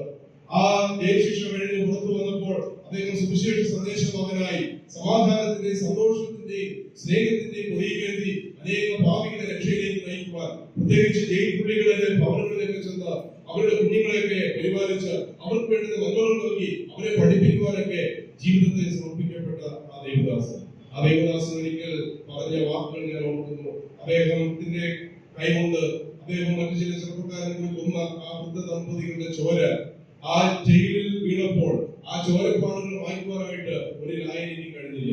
ആ വീട് വിൽപ്പനയ്ക്ക് വെച്ചപ്പോൾ ആരും തന്നെ വിലയ്ക്ക് വാങ്ങാൻ തയ്യാറല്ലായിരുന്നു. ഒരു ശാപം പിടിച്ച വീടായിട്ടാണ് ആ വീടിനെ കണ്ടത്. ഏറ്റവും ഒടുവിൽ KP യോഹന്നാൻ അവരുടെ ബിലീവേഴ്സ് ട്രസ്റ്റുകാരാണ് ആ വീട് വാങ്ങിയത്. അവർ നല്ലതുപോലെ നോക്കി ആ ചോരക്കരന്ന് വാങ്ങിക്കുവാൻ, പക്ഷെ കഴിഞ്ഞില്ല. ഏറ്റവും ഒടുവിലായി ആ ജയിൽ കംപ്ലീറ്റ് പൊളിച്ചു മാറ്റിയിട്ട് പുതിയ ജയിലാണ് അവിടെ ഇട്ടത്. നോക്കില്ല, അതിനെ കുറിച്ച് ജോർജ് പറയുന്നത്, എന്റെ കൈകൾ കൊണ്ട് ചൊരിഞ്ഞ ചോരപ്പാടുകൾ വായിക്കുവാൻ ലോകത്തിനൊരു ലായനിക്ക് കഴിഞ്ഞില്ല. പക്ഷേ ദൈവത്തിന് സ്തോത്രം, അതിനെ പ്രേരിപ്പിച്ച, അതിന് ഉപാകരമായി തീർന്ന എന്റെ കരങ്ങളിൽ പുരണ്ട ആ പാപത്തിന്റെ കറയെ വായിക്കുവാൻ യേശു ക്രിസ്തുവിന്റെ രക്തം മതിയായതായിരുന്നു. ദൈവത്തിന് സ്തോത്രം. നാം തിരുവഴുത്തിൽ വായിക്കുന്നു, യേശുവിന്റെ രക്തം സകല പാപവും പോക്കി നമ്മെ നമ്മുടെ പാപത്തിന് പരിഹാരം നൽകാൻ കഴിയുന്നത് കർത്താവായ യേശു ക്രിസ്തുവിന്റെ ചങ്കിലെ ചോര മാത്രമാണ്. ഇവിടെ ഈ ബോബസിന്റെ അടുക്കിലേക്ക് വരുന്ന ഒരു വ്യക്തി ആര് തന്നെ ആയിരുന്നാലും അവർ കുളിക്കേണ്ടത് ആവശ്യമാണ്. കർത്താവിന്റെ അടുക്കിലേക്ക് വരുന്ന വ്യക്തിക്ക് ശുദ്ധീകരണം ആവശ്യമാണ്. അവിടെ നമ്മൾ വായിക്കുന്നുണ്ട് 3-ാമത്തെ വാക്യത്തിൽ തൈലം പൂശിയാണ്. ഈ തൈലം നമുക്കറിയാം, അത് അഭിഷേകത്തോടുള്ള പദത്തിൽ നാം ചിന്തിക്കുമ്പോൾ നമുക്ക് മനസ്സിലാക്കാനായിട്ട് സാധിക്കുന്നു. കൂടുതൽ ഞാനത് വിശദീകരിക്കാൻ ആഗ്രഹിക്കുന്നില്ല.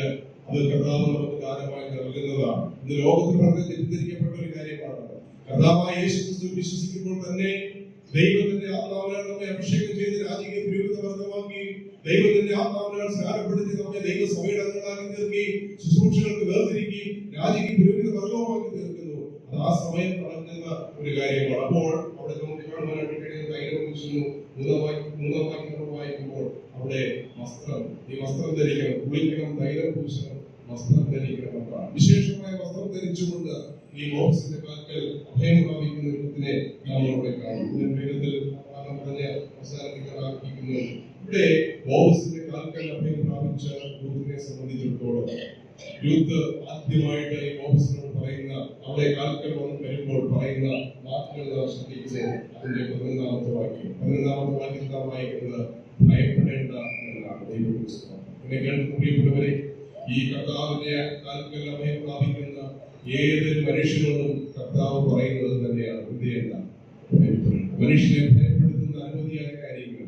പാപം അവനെ ഭയപ്പെടുത്തുകയാണ്. പാപം മനുഷ്യന്റെ ജീവിതത്തിൽ കടന്നു കൂടിയ നാൾ മുതൽ പാപത്തിന്റെ പിന്നിലുള്ള വശ്യശക്തിയെ പിശാച് മരണം എന്ന് പറയുന്ന പ്രതിഭാസം മനുഷ്യനെ കല്ലെടുത്ത് കാട്ടുന്നു. മരണത്തിന്റെ മുമ്പാകെ എല്ലാവരും ബാലിനെ പോലെ മുഴക്കുകയാണ്. ഇതൊന്നും കൊണ്ട് ഭയപ്പെടേണ്ട ആവശ്യമില്ല. ഇതൊന്നും കൊണ്ട് ഭയപ്പെടേണ്ട ആവശ്യമില്ല. കർത്താവ് ഈ ഭൂമിയിലാകുമ്പോൾ തന്നെ മത്സര ശിഷ്യന്മാരും ചില പ്രത്യേക പ്രതിസന്ധികൾ അകപ്പെട്ടപ്പോഴും കർത്താവ് പറഞ്ഞത് ഭയപ്പെടേണ്ട എന്നുള്ളത് തന്നെയാണ്.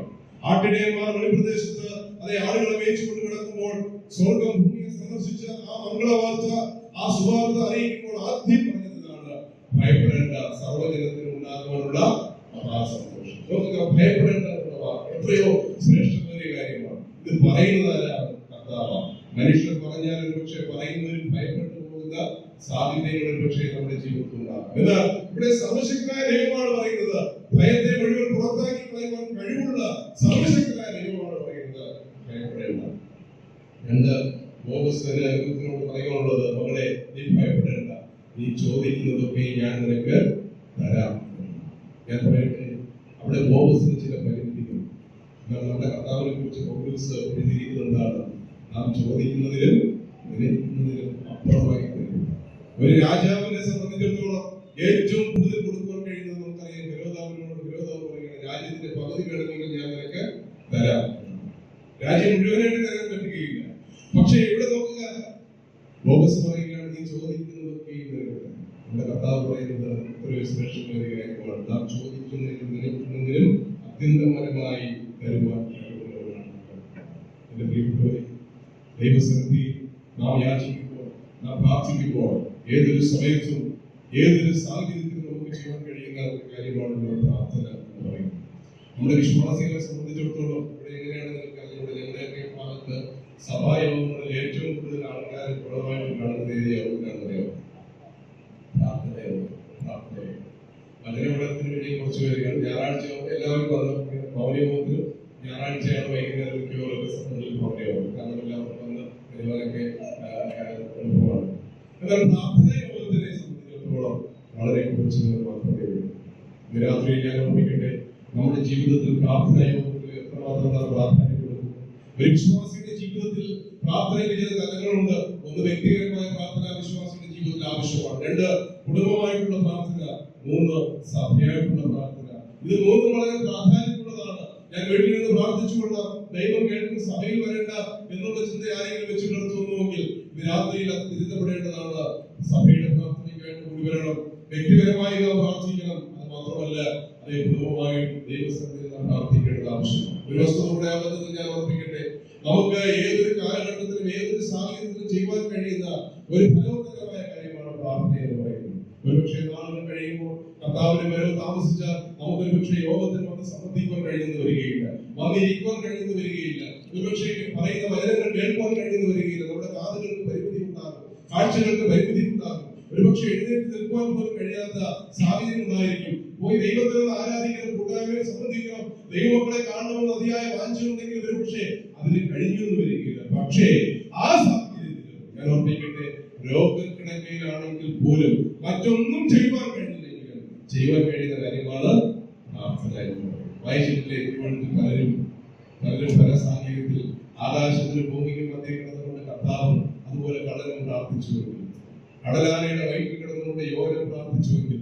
സിംഹത്തിന്റെ ഗുഹയിൽ കിടന്നുകൊണ്ട് ദാനിയേൽ പ്രാർത്ഥിച്ചുവെങ്കിൽ, പ്രിയപ്പെട്ടവരെ കാരാഗൃഹത്തിൽ കിടന്നുകൊണ്ട് പത്രോസും അപ്പോസ്തലന്മാരും പ്രാർത്ഥിച്ചു എന്ന് വരികയിൽ ഞാൻ ഓർമ്മിക്കട്ടെ, ഏതൊരു സാഹചര്യത്തിലും ഏത് സ്ഥലത്ത് നിന്നുകൊണ്ട് നമുക്ക് ചെയ്യാൻ പറ്റുന്ന കാര്യമാണ് പ്രാർത്ഥന എന്ന് പറയുന്നത്. അതുകൊണ്ട് നമ്മുടെ തലമുറകളെ ഓർത്ത് നമുക്ക് പ്രാർത്ഥിക്കാം.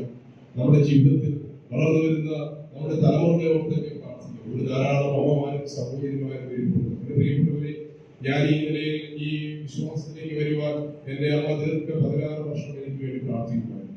രാത്രിയിൽ സിനിമയൊക്കെ കണ്ട് രാത്രിയിൽ വന്ന് വരുമ്പോൾ കാണുന്ന കാഴ്ച പ്രാർത്ഥിച്ചതെന്ന് പറയുന്നത് അമ്മ മുട്ടുമേൽ നിന്ന് ദൈവത്തോട് നിലവിളിക്കുന്നതാണ്. കാരണം അമ്മയ്ക്ക് എപ്പോഴും ഭയമായിരുന്നു. ഒരിക്കലും ലോകത്തിൻ്റെതായ വഴിയിൽ പോകാതെ ജീവിതത്തിൽ സമാധാനത്തിന്റെ പാതയിലേക്ക് മടങ്ങി വരണമെന്നുള്ള ഒരു വലിയ ആഗ്രഹത്തോടുകൂടെ എന്റെ മാതാവ് എനിക്ക് വേണ്ടി പ്രാർത്ഥിച്ചു. മഹാനായ ദേവദാസൻ മാർട്ടിൻ ലൂഥർ ഒരിക്കൽ ഇങ്ങനെ പറഞ്ഞു, പ്രാർത്ഥിക്കുന്ന മാതാക്കളുടെ കയ്യിൽ നിന്ന് തന്റെ മക്കളെ പിടിച്ചു പറിക്കുവാൻ പിശാചിന് ഒരിക്കലും കഴിയില്ല. പ്രാർത്ഥിക്കുന്നുണ്ടോ? മക്കളെ ഓർത്ത് കഥാ പറഞ്ഞില്ലേ, നിന്നെ ചൊല്ലി കരയേണ്ട, നിങ്ങളെ ചൊല്ലി നിങ്ങളുടെ മക്കളെ ചൊല്ലി കരയുക. സീരിയലിന്റെ മുമ്പാകെ, റിയാലിറ്റി ഷോയുടെ മുമ്പാകെ കയറുന്ന കണ്ണുനീർ പൊഴിക്കുവാൻ പലരും അതേ കണ്ണുനീർ മാറ്റി വയ്ക്കാറുണ്ട്. പക്ഷേ തലമുറകൾക്ക് വേണ്ടി കരയുവാൻ കഴിയുന്നുണ്ടോ? തലമുറകൾക്ക് വേണ്ടി പ്രാർത്ഥിക്കാൻ കഴിയുന്നുണ്ടോ? പ്രിയപ്പെട്ടവരെ, നമ്മുടെ ജീവിതം നമ്മൾ ആർക്ക് വേണ്ടിയാണ് ഇങ്ങനെ അധ്വാനിക്കുന്നത്, ഓടുന്നത്? ഇതെല്ലാം നമ്മുടെ തലമുറകൾക്ക് വേണ്ടിയാണ്. കഴിഞ്ഞ ദിവസം വിസന്തങ്ങളോട് ഞാൻ പറഞ്ഞു, നമ്മുടെ മക്കൾ പരാജയപ്പെട്ടാൽ അതിന്റെ അർത്ഥം നമ്മളും പരാജയപ്പെട്ടു. നമ്മുടെ മക്കൾ വിജയിച്ചാൽ അതിന്റെ അർത്ഥം നമ്മളും വിജയിച്ചു. എനിക്കിപ്പോൾ പറയാൻ കഴിയില്ല ഞാൻ വിജയിച്ചു 100%. എന്റെ മക്കൾ വിജയിക്കുന്നവരായിരിക്കും. അവരിപ്പോൾ പഠിച്ചുകൊണ്ടിരിക്കുന്നു. ഞാൻ പറഞ്ഞത് ഭൗതികപരമായ കാര്യമല്ല. അവർ രണ്ടുപേരും രക്ഷിക്കപ്പെട്ടു. ഒരാൾ സ്നാനപ്പെട്ടില്ല, മറ്റൊരാൾ സ്നാനപ്പെട്ട് സഭയുടെ കാര്യങ്ങളൊക്കെ ചെയ്യുന്നു മകൻ. പക്ഷെ ഞാൻ പറയട്ടെ, ഒരു ആത്മീയ ജീവിതം ചെയ്യുമ്പോൾ അവർ വിജയിച്ചാൽ മാത്രമേ എനിക്ക് പറയുവാൻ കഴിയുള്ളൂ ഞാൻ എന്റെ ജീവിതം വിജയിച്ചു. നമ്മുടെ മക്കൾ പരാജയപ്പെട്ടാൽ അതിന്റെ അർത്ഥം നമ്മളും പരാജയപ്പെട്ടു. ഞാൻ ഈ സന്ദർഭവശാൽ പറഞ്ഞു എന്നുള്ളൂ. നമ്മുടെ തലമുറകളെ ഓർത്ത് നമുക്ക് കരയാം, നമ്മുടെ മക്കളെ ഓർത്ത് നമുക്ക് കരയാം. നമ്മുടെ മക്കളെ കൊണ്ടല്ലോ ഈ നമ്മൾ വളർന്ന മക്കളെ അഭിനയിക്കാൻ വലിയ മുതിർക്കരാണ്. നമ്മുടെ മുമ്പ് എന്തോരം ഭക്തിയോട് അഭിനയിക്കുന്നറിയാമോ? സഭയിൽ കൊണ്ടുപോലും മനസ്സിലാക്കുന്നറിയാമോ? അഭിനയത്തിന് ഓസ്കാർ അവാർഡ് കൊടുക്കേണ്ടവരായി മനസ്സിലായോ? പുറത്തിറങ്ങി കഴിഞ്ഞാൽ ഇവരുടെ രൂപം, ഇവരുടെ ഭാവം, ഇവരുടെ സംസ്കാരമൊക്കെ ഒന്ന് കേട്ട് കഴിഞ്ഞാൽ ഇവരാണോ സഭയിൽ ഇങ്ങനെ ഇരുന്നവരെന്ന് നമ്മൾ ചിന്തിച്ചു പോകും. അപ്പോൾ ഞാൻ പറയട്ടെ, നമ്മുടെ കുഞ്ഞുങ്ങളെ ഓർത്ത് കരയണം, കുഞ്ഞുങ്ങളെ ഓർത്ത് പ്രാർത്ഥിക്കണം. വെറുതെ സമയം പോകാതെ ഒരല്പസമയം കുഞ്ഞുങ്ങൾക്ക് വേണ്ടി പ്രാർത്ഥിക്കുവാൻ നമ്മൾ മനസ്സ് കാണിച്ചാൽ ആ പ്രാർത്ഥനയുടെ ഫലം എന്തെങ്കിലും നാളെ നമുക്ക് അനുഭവിക്കുവാനായിട്ട് സാധിക്കും എന്നുള്ളത് ഒരു യാഥാർത്ഥ്യമാണ്. ഞാൻ ആ വിഷയം അതിനുള്ള സന്ദർഭവശാൽ ദൈവാത്മാവിനെ തന്നുകൊണ്ട് ഞാനത് പറഞ്ഞു പോയി. ദൈവമേ സഹായിക്കട്ടെ. ആ അടുത്ത ഭാഗത്തിലേക്ക് നമുക്ക് കടന്നു വരാം. ഈ മോഹസിന്റെ വൈലിനെ കുറിച്ച് ചിന്തിച്ചു. അടുത്ത ഭാഗത്തിലേക്ക് കടന്നു വരുമ്പോൾ ദൈവത്തിന്റെ വിവാഹം 4-ാം അധ്യായത്തിൽ നമ്മൾ കാണിക്കുകയാണ്. ദൈവത്തിന്റെ വിവാഹം ഒരു സ്ത്രീയെ സംബന്ധിച്ചിടത്തോളം അവളുടെ ജീവിതത്തിൽ അവളുടെ ജീവിതം ഏറ്റവും അർത്ഥപൂർണമാക്കി തീർക്കുന്നത് ഒരു വിവാഹം, ഒരു നല്ല കുടുംബ ജീവിതത്തിലേക്ക് അവൾ പ്രവേശിക്കുമ്പോഴാണ്. ഇന്ന് നമുക്കറിയാം, വിവാഹത്തിന് വളരെ പ്രാധാന്യം കൊടുക്കാത്ത ഒരു കാലഘട്ടത്തിലാണ് നമ്മൾ ജീവിക്കുന്നത്. വേണമെങ്കിൽ ലിവിംഗ് ടുഗദറായിട്ട് ജീവിക്കാം, പക്ഷേ വിവാഹമൊന്നും വേണ്ട, സിംഗിൾ ആയിട്ട് ജീവിക്കും. എന്തുകൊണ്ടോ വിശ്വാസികൾക്കിടയിലും അങ്ങനെയുള്ള ഒരു തെറ്റായ ചിന്ത കടന്നു വരും. ഞാൻ ചോദിക്കട്ടെ പ്രിയപ്പെട്ടവരെ, ഈ വിവാഹം എന്ന് പറയുന്നത് ഏതെങ്കിലും ഒരു മാനുഷിക ബുദ്ധിയിൽ ഉദിച്ചു വന്ന കാര്യമാണല്ല. അനാദിയായ ദൈവം നിത്യതയിൽ തന്റെ പദ്ധതി പ്രകാരം രൂപപ്പെടുത്തിയ ഒരു സംവിധാനമാണ് വിവാഹം എന്ന് പറയുന്നത്. അത് വിശുദ്ധമായ കാര്യമാണ്. അതിനെ അശുദ്ധമായി കാണുവാനായിട്ട് പാടില്ല, അതിനെ മലിനീകരിക്കുവാനായിട്ട് പാടില്ല. അത് ഏറ്റവും പ്രാധാന്യത്തോടുകൂടി നാം കാണേണ്ടുന്ന കാര്യമാണ്. ഒരു സ്ത്രീയെ സംബന്ധിച്ചിടത്തോളം അവളുടെ ജീവിതം പൂർണ്ണമാകുന്നത് ഒരു കുടുംബ ജീവിതത്തിലേക്ക് പ്രവേശിക്കുമ്പോൾ, അവൾക്കൊരു തലമുറ ലഭിക്കുമ്പോൾ, അവളൊരു പത്രമതിയായി ഒരു മാതാവായിട്ട് അവളുടെ കുടുംബത്തിൽ ജീവിക്കുമ്പോൾ അവളുടെ ജീവിത മാതൃകയിൽ പൂർണ്ണമായി തീരുന്നു. ലൂത്തിനെ സംബന്ധിച്ചിടത്തോളം അങ്ങനെ ഒരു ഭാഗ്യപദവിയിലേക്ക് അവൾ വരുന്നതായിട്ട് നമുക്ക് കാണുവാനായിട്ട് കഴിയും. എന്നാൽ ലൂത്തിനോടുള്ള ബന്ധത്തിൽ ഒരു ഭാര്യയ്ക്ക് വേണ്ടുന്ന നിരവധിയായ യോഗ്യതകൾ ഈ ലൂത്തിൽ നമുക്ക് കാണുവാനായിട്ട് കഴിയും. കൂടെയുള്ള സഹോദരിമാരോടുള്ള ബന്ധത്തിൽ, അപ്പോൾ തന്നെ സഹോദരന്മാരോടുള്ള ബന്ധത്തിൽ വളരെ ചിന്തിക്കേണ്ടുന്ന കാര്യമാണ്. നമ്മുടെ കുടുംബ ജീവിതത്തിന് എത്രമാത്രം പ്രാധാന്യം, അല്ലെങ്കിൽ നമ്മുടെ കുടുംബ ജീവിതം എങ്ങനെയായിരിക്കും? ഒരു എഴുത്തുകാരൻ ഒരിക്കൽ ഇപ്രകാരം പറയുന്നുണ്ടായി, കുടുംബ ജീവിതത്തിൽ 5 നിലയിലുള്ള ജീവിതം ചെയ്യാറുണ്ട്. 5 നിലയിലുള്ള ജീവിതം. എന്താണ് 5 നിലയിലുള്ള ജീവിതം? 1, അറിഞ്ഞ് ജീവിക്കും. എങ്ങനെ ജീവിക്കാം? അറിഞ്ഞ് ജീവിക്കും. മറ്റൊന്ന്, അനുഭവിച്ച് ജീവിക്കും. ചിലർ അറിഞ്ഞ് ജീവിക്കുന്നു, ചിലർ അനുഭവിച്ച് ജീവിക്കുന്നു. ചിലരാണെങ്കിൽ എന്ത് ചെയ്യുന്നു? അഡ്ജസ്റ്റ് ചെയ്ത് ജീവിക്കുന്നു. അഡ്ജസ്റ്റ്മെന്റ് അല്ലെ? എങ്ങനെ പോകുമ്പോ അങ്ങനെ എന്നൊക്കെയുള്ള ആ പോകെന്നുള്ള വാക്ക് തന്നെ നമുക്കറിയാം. അറിഞ്ഞ് ജീവിക്കുന്നില്ല, അനുഭവിച്ച് ജീവിക്കുന്നില്ല, അഡ്ജസ്റ്റ് ചെയ്ത് ജീവിക്കുന്നു അല്ലെ? മറ്റു ചിലരാകട്ടെ അകന്ന് ജീവിക്കുന്നു, അകന്ന് ജീവിക്കുന്നു. പുറമെ കാണുമ്പോൾ അടുപ്പമെന്ന് തോന്നും, പക്ഷേ അകന്നാണ് നമ്മൾ ജീവിക്കുന്നത്.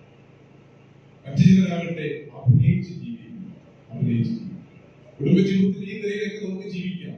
അഭിനയിച്ച് ജീവിക്കാം, അകന്ന് ജീവിക്കാം, അഡ്ജസ്റ്റ് ചെയ്ത് ജീവിക്കാം, അനുഭവിച്ച് ജീവിക്കാം, അറിഞ്ഞ് ജീവിക്കാം. പക്ഷെ ദൈവം ആഗ്രഹിക്കുന്ന കാര്യമാണ്. ദൈവം ആഗ്രഹിക്കുന്ന കാര്യമാണ്.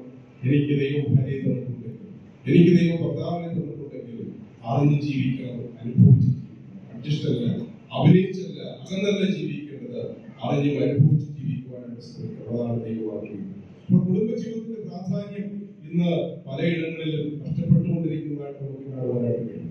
ജാതികളുടെ നടക്കുന്ന മറ്റ് നാമധേയ വിവാഹങ്ങളുടെ നടക്കുന്ന വിവാഹമോചനം പോലും ഇന്ന് വിശ്വാസികളുടെ ഇടയിൽ സർവ്വസാധാരണമായി കൊണ്ടിരിക്കുന്ന ഒരു കാലഘട്ടത്തിലാണ് നാം ജീവിച്ചുകൊണ്ടിരിക്കുന്നത്. വിട്ടുവീഴ്ച മനോഭാവമില്ലാതെ ദൈവകൃപയിൽ നിന്ന് വ്യതിചലിച്ച് ദൈവദാസന്മാർക്കും ദൈവസഭയ്ക്കും തലവേദനയായി ഇത്രയും കുടുംബ ബന്ധങ്ങൾ ശിഥിലമായി കൊണ്ടിരിക്കുന്നതായിട്ട് നമുക്ക് കാണുവാനായിട്ട്. പ്രിയപ്പെട്ടവരെ, ഇവിടെ രൂത്തിന്റെ ജീവിതത്തെ കുറിച്ച് നാം ഒന്ന് ചിന്തിക്കുമ്പോൾ രൂത്തിന്റെ ജീവിതത്തിൽ ഒരു ഭാര്യയ്ക്ക് വേണ്ടുന്ന എല്ലാ യോഗ്യതകളും രൂത്തിൽ ഉണ്ടായിരുന്നതായിട്ട് വളരെ വ്യക്തമായിട്ട് നമ്മെ പഠിപ്പിക്കുകയാണ്. എന്താണ് രൂത്തിൽ ഉണ്ടായിരുന്ന ചില യോഗ്യതകൾ? ഒന്ന്, രണ്ടാമത്തെ വാക്യം നമ്മൾ വായിക്കുമ്പോൾ ഒരു ഭാര്യ എന്നുള്ള നിലയിൽ രൂത്തിന് വേണ്ടുന്ന യോഗ്യതയിലൊന്ന് ദൈവത്തിലുള്ള വിശ്വാസം, ദൈവത്തിലുള്ള ആശ്രയവുമാണ്. കേട്ടോ, ഒരു ഭാര്യയ്ക്ക് വേണ്ടുന്ന ഏറ്റവും വലിയ യോഗ്യത എന്ന് പറയുന്നത് ദൈവത്തിലുള്ള ആശ്രയം, ദൈവത്തിലുള്ള വിശ്വാസം. സാമർഥ്യമുള്ള ഭാര്യ ആദ്യം കിട്ടും. ഞാൻ ചോദിക്കുകയാണ്, എന്താ സാമർഥ്യം? ഇന്ദിരാഗാന്ധി പോലെ രാജ്യം ഭരിക്കുന്നതല്ല സാമർഥ്യം. ഒരു വിശ്വാസിയെ സംബന്ധിച്ചിടത്തോളം ചാൾസി റാണിയെ പോലെ കുതിരപ്പുറത്ത് കയറുന്നതല്ല സാമർഥ്യം എന്ന് പറയുന്നത്. എന്റെ പ്രിയപ്പെട്ടവരെ, എന്താ സാമർഥ്യം? അവിടെ തന്നെ എഴുതി വെച്ചിട്ടുണ്ട്, യഹോവഭക്തിയുള്ള സ്ത്രീ പ്രശംസിക്കപ്പെടും. ദൈവത്തിൽ ആശ്രയമുള്ള ദൈവഭക്തിയുള്ള സ്ത്രീകൾ പ്രശംസിക്കപ്പെടുമെന്നാണ് നമ്മൾ വായിക്കുന്നത്. അങ്ങനെ എത്രയോ അനുകരിക്കുമ്പോഴുള്ള അനേക സ്ത്രീരത്നങ്ങളെ തിരുവെഴുത്തിൽ നമുക്ക് കാണുവാനായിട്ട് കഴിയും. അപ്പോൾ രൂത്തിനെ കുറിച്ച് പറയുന്നത് ഇസ്രായേലിന്റെ ദൈവത്തിന്റെ ചിറകിന്റെ മറവിൽ ആശ്രയിച്ചു വന്ന ദൈവത്തിന്റെ ദൈവം അനുഗ്രഹിക്കും. ചിറകിന്റെ നിഴലിൽ ദൈവത്തിന്റെ ചിറകിന്റെ മറവിലാണ് അവൾ ആശ്രയിച്ചു വന്നത്. അവൾ പ്രത്യക്ഷമായി അമ്മായി അമ്മയോടൊപ്പമാണ് വന്നതെന്ന് വരികിലും അവൾ ദൈവത്തിൽ വിശ്വസിച്ചു. കാരണം അവൾക്ക് മനസ്സിലായി, മോവാബിലെ ദൈവങ്ങൾ അവൾക്ക് സമ്മാനിച്ചത് 3 ശവക്കുഴികളാണ്. അവളുടെ ഭർത്താവിനെയും ആ ഭർത്താവിന്റെ സഹോദരനെയും അമ്മാവനെയും കവർന്നെടുത്തപ്പോൾ ആ ദൈവങ്ങൾക്കൊന്നും ചെയ്യുവാൻ കഴിഞ്ഞില്ല. ധാരാളം ദൈവങ്ങൾ അവിടെയുണ്ട്, അവിടെ അപ്പമുണ്ട്, വെള്ളമുണ്ട്. കഴിഞ്ഞ രാത്രിയിൽ നമ്മൾ ചിന്തിച്ചതാണ്. പക്ഷേ ജീവനെ പിടിച്ചു നിർത്തുവാൻ, ജീവിതത്തിൽ സമൂല വ്യത്യാസം വരുത്തുവാൻ, കരഞ്ഞാൽ കണ്ണുനീർ തുടയ്ക്കുവാൻ, ഹൃദയം കൊണ്ട് പിടഞ്ഞാൽ ആ ഹൃദയത്തിന്റെ നോമ്പരം മനസ്സിലാക്കി അതിന് പ്രതിവിധി നൽകുവാൻ കഴിയുന്ന ഒരു ദൈവം, സർവശക്തനായ ദൈവമായ യഹോവയല്ലാതെ മറ്റൊരു ദൈവമില്ലെന്നുള്ളത് അവൾ അവിടെ വെച്ച് മനസ്സിലാക്കിയിട്ടാണ് പ്രതിസന്ധികൾ പലതും തരണം ചെയ്ത് അമ്മായിയോടൊപ്പം തിരിച്ചത്. അവളുടെ മനസ്സിൽ ഒരു ദൈവാശ്രയം ഉണ്ടായിരുന്നു. ഒരു ഉത്തമ ഭാര്യയ്ക്ക് വേണ്ടുന്ന ഒന്നാമത്തെ യോഗ്യത ദൈവാശ്രയമാണ് എന്ന് നമുക്ക് കാണുവാനായിട്ട്. രണ്ടാമതായിട്ട് 2-7 വാക്യങ്ങൾ വായിക്കുമ്പോൾ അവൾ കഠിനാധ്വാനം ചെയ്യുന്നതാണ്. അവൾ കഠിനാധ്വാനം ചെയ്യുവാൻ യാതൊരു മടിയുമില്ലാത്തവളായിരുന്നു. ആ പശ്ചാത്തലം നിങ്ങൾ ഭാവിയിൽ കണ്ടു നോക്കിയേ. അവൾ അപരിചിതമായ ഒരു സ്ഥലത്ത്, അപരിചിതമായ ഭാഷ സംസാരിക്കുന്നിടത്ത്, അപരിചിതരായ ആൾക്കാരുടെ ഇടയിലേക്ക് വന്നപ്പോൾ സ്വാഭാവികമായിട്ട് അമ്മായി അമ്മയല്ലേ, അവർക്കല്ലേ പരിചയമുള്ളത്, അവർക്കല്ലേ ആ നാടിന്റെ സ്പന്ദനമൊക്കെ അറിയാനുള്ളത്, ആ നാടിന്റെ ഭൂമിശാസ്ത്രം അറിയാനുള്ളത് നവോമിക്കല്ലേ. എന്തുകൊണ്ട് നവോമിയെ പറഞ്ഞു വിടാതെ ഈ അന്യജാതിക്കാരിയായ സ്ത്രീ, അന്യഭാഷ സംസാരിക്കുന്ന സ്ത്രീ, യാതൊരു ബന്ധവുമില്ലാത്തവൾ പുറപ്പെട്ടെന്ന് ചോദിച്ചാൽ അവൾക്ക് അധ്വാനം ചെയ്യാനുള്ള ഒരു മനസ്സ്. സദൃശമായി 31-ാം അധ്യായത്തിൽ ഉത്തമ ഭാര്യയെ കുറിച്ച് പറയുമ്പോൾ അവൾ താല്പര്യത്തോടെ കൈകൊണ്ട് വേല ചെയ്യുന്നു.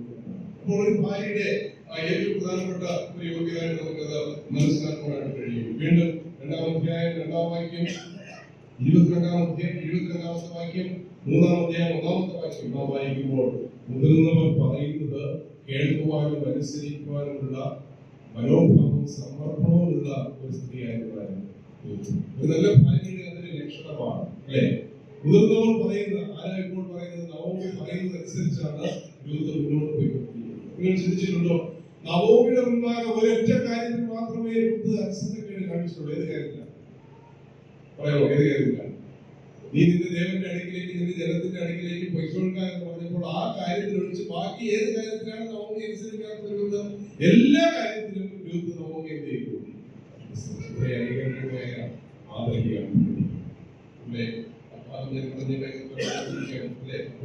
അനുസരിക്കുന്നവരാണ്. അത് മാത്രമല്ല 2-ാം അധ്യായം 17-ാമത്തെ വാക്യം, തന്റെ കുടുംബത്തിന് വേണ്ടി അവൾ എന്ത് ചെയ്യുന്നവരാണ്? കുടുംബത്തിന് വേണ്ടി കരുതുന്ന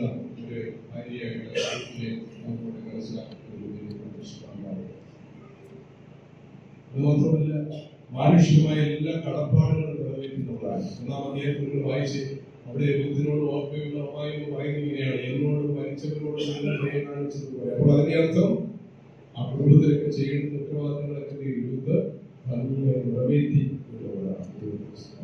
പ്രായമുള്ള മാതാപിതാക്കളെ സംരക്ഷിക്കുവാൻ, പ്രായമുള്ള അമ്മായി കരുതുവാൻ, സംരക്ഷിക്കുവാൻ ഒക്കെ ജീവിതത്തിൽ സമർപ്പിക്കപ്പെട്ട അനേക സഹോദരിമാർ കണ്ടെടുത്തുണ്ട്. അനേകരെ ഓർത്ത് ദൈവത്തിന് സ്തോത്രം ചെയ്യുന്നു. മനസ്സിലാക്കണം, സ്വന്തം ഭർത്താവിന്റെ അപ്പനെ സംരക്ഷിക്കാൻ വേണ്ടി നല്ല ശമ്പളമുള്ള ജോലി വിട്ടിട്ട് ഭവനത്തിൽ വന്നിരിക്കുന്ന സഹോദരിമാരെ എനിക്കറിയില്ല. ഞാൻ പറഞ്ഞു വന്നതിന്റെ സാധനം അത്രത്തോളം സമർപ്പണമുണ്ട്. ഉത്തമ ഭാര്യയായിട്ട് രൂത്തിനെ നമുക്കിവിടെ വളരെ വ്യക്തമായിട്ട് മനസ്സിലാക്കാൻ സാധിക്കും. ഞാൻ വേഗമായിട്ട് ഭാഗത്തിലേക്ക് വരട്ടെ. ഈ രൂത്ത് മോവാബ് വിട്ട് വന്നപ്പോൾ രൂത്തിന് ലഭിച്ച അല്ലെങ്കിൽ വിശ്വാസത്താൽ തന്റെ കാഴ്ചപ്പാടുകളെ മുന്നോട്ട് വെച്ചപ്പോൾ അവർക്ക് ലഭിച്ച നന്മകൾ എന്തൊക്കെയാണ്? അനവധിയായ നന്മകൾ, ആ നന്മകളാണ് നമ്മൾ ചിന്തിച്ചുകൊണ്ടിരിക്കുന്നത്. എന്നാൽ പ്രത്യേക ചില നന്മകൾ അവർക്ക് ലഭിച്ചു എന്നുള്ളത് ഏറ്റവും പ്രശംസനീയമായ കാര്യമാണ്. ഒന്നാമതായിട്ട് ഞാൻ നിങ്ങളെ നോക്കിക്കട്ടെ, ശപിക്കപ്പെട്ട 10ാം തലമുറയ്ക്ക് പോലും ദൈവസന്നിധിയിൽ കടന്നു വരുവാൻ പാടില്ല എന്ന് ദൈവം കർക്കശമായി വെച്ചിരിക്കുന്ന 2 വിഭാഗങ്ങളാണല്ലോ, മോവാബരും അമ്മോന്യരും. അവരിൽ നിന്ന് ഒരു സ്ത്രീ, ഒരു പെൺകുട്ടി ഈ വാഗ്ദത്ത നാട്ടിലേക്ക് വരുവാനായിട്ടായിരുന്നു. അവളുടെ ജീവിതത്തിൽ അവൾക്ക് ലഭിക്കാവുന്ന ഏറ്റവും വലിയ ഭാഗ്യമല്ലേ അത്? 10ാം തലമുറയ്ക്ക് പോലും ദൈവസന്നിധിയിൽ വരുവാൻ പാടില്ല എന്ന ദൈവം വിധി എഴുതി വെച്ചിരിക്കുന്നതാണ്. അപ്പോൾ ആ ദൈവത്തിന്റെ കൽപ്പന നേരത്തെ ഉള്ളതാണ് എന്ന് വരികയും ഇപ്പോൾ നോക്കാൻ പറയുന്ന ആ സാധനക്കുട്ടി ആ ദൈവിക പ്രമാണത്തെ മറികടന്നുകൊണ്ട് അവൾ വാഗ്ദത്ത നാട്ടിലേക്ക് കടന്നു വരുന്നതായിരുന്നു. അതാണ് അവൾക്ക് ലഭിച്ച ഒരു അനുഭവം. രണ്ടാമതായിട്ട് അവൾക്ക് വീണ്ടെടുപ്പ് ലഭിച്ചു എന്നുള്ളതാണ്. അവൾക്ക് വീണ്ടെടുപ്പ് ലഭിച്ചു. കൂടുതൽ മറ്റൊരു പ്രധാനപ്പെട്ട കാര്യം നമുക്കറിയാം, ദാവീദിന്റെയും പോലെ നമ്മുടെ കർത്താവായ യേശു ക്രിസ്തുവിന്റെ വംശാവലിയിൽ അവർക്ക് വരുവാനായിട്ട് അല്ലേ? ദാവീദിന്റെയും ഇസ്രായേലിന്റെ ഏറ്റവും മഹത്തരായ, ഏറ്റവും ശ്രേഷ്ഠനായ, ഇസ്രായേലിന്റെ മധുരഗായകനായ ദൈവത്തിന്റെ ഹൃദയപ്രകാരമുള്ള ദാവീദ് രാജാവിന്റെയും അതുപോലെ അതിനേക്കാൾ എത്രയോ ശ്രേഷ്ഠനായ നമ്മുടെ കർത്താവിന്റെ വലിയവച്ചിയായി തീരുവാൻ ഈ ഓർമ്മയെ കുറിച്ച് നമ്മൾ കണ്ടതാണ്. 1ാം അധ്യായത്തിലൂടെ അവരുടെ പേര് എന്നേക്കുമായിട്ട് വിസ്മൃതിയിലാണ് പോയി. അവളുടെ പേര് ആരും ഓർക്കുന്നില്ല. ഈ രൂത്തിന്റെ പുസ്തകം പഠിക്കുമ്പോൾ, വായിക്കുമ്പോൾ മാത്രമേ ഓർമ്മയെ കുറിച്ച് നമ്മൾ ഓർക്കാറുള്ളൂ. ഒരിടത്ത് വേദപുസ്തകത്തിൽ അവിടെ കാണുവാനായിട്ട് കഴിയുന്നില്ല. പക്ഷേ രൂത്തിന്റെ പേര് ആവർത്തിച്ച് നമുക്ക് കാണുവാനായിട്ട് കഴിയുന്നുണ്ട്. വിശ്വാസികളുടെ പട്ടികയിലും അതിന്റെ ചെറിയ കാര്യങ്ങളൊക്കെ നമുക്ക് കാണുവാനായിട്ട് കഴിയുന്നുണ്ട്. നമ്മുടെ കർത്താവായ യേശു ക്രിസ്തുവിന്റെ വംശാവലിയിൽ യേശു ക്രിസ്തുവിന്റെ ഗ്രേറ്റ് ഗ്രാൻഡ് മദറായി, വല്യമ്മച്ചിയായി രൂത്ത് തീരുന്നതായിട്ട് നമുക്ക് കാണുവാനായിട്ട് കഴിയും. ആ വംശാവലിയിൽ അവരുടെ പേരും ചേർക്കപ്പെട്ടു എന്നുള്ളത് എത്രയോ ശ്രേഷ്ഠകരമായ കാര്യമാണ്. ഏറ്റവും ഒടുവില് ഈ പുസ്തകത്തിന്റെ അവസാന ഭാഗത്തിലേക്ക് നാം കടന്നു വരുമ്പോൾ അതിന്റെ 1ാം അധ്യായത്തിലേക്ക് നാം പോകേണ്ടിയിരിക്കുന്നു. ഈ പുസ്തകത്തിന്റെ അവസാനത്തെ ഒരു പ്രധാനപ്പെട്ട സന്ദേശം നോക്കിക്കൊണ്ടിരിക്കുന്നു. അതുകൊണ്ട് പറഞ്ഞ വാക്കുകൾ ഞാൻ അവസാനിപ്പിക്കാൻ ആഗ്രഹിക്കുകയാണ്.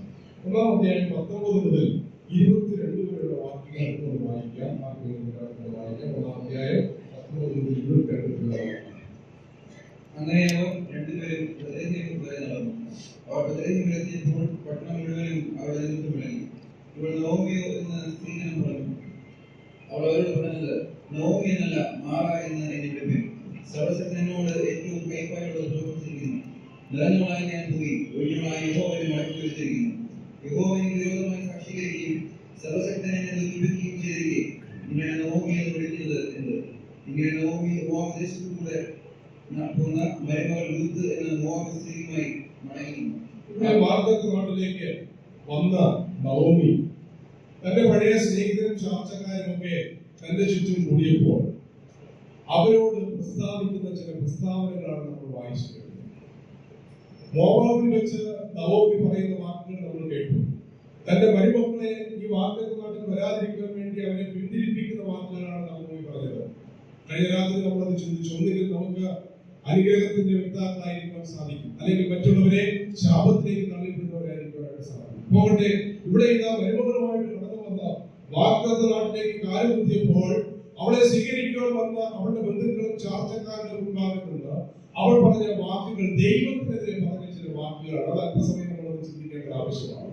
അവൾ ദൈവത്തിനെതിരെ കുറ്റപത്രം അവൾ പ്രഖ്യാപിക്കുകയാണ്. അതാണ് ഞാൻ പറയാൻ ആഗ്രഹിക്കുന്നത്.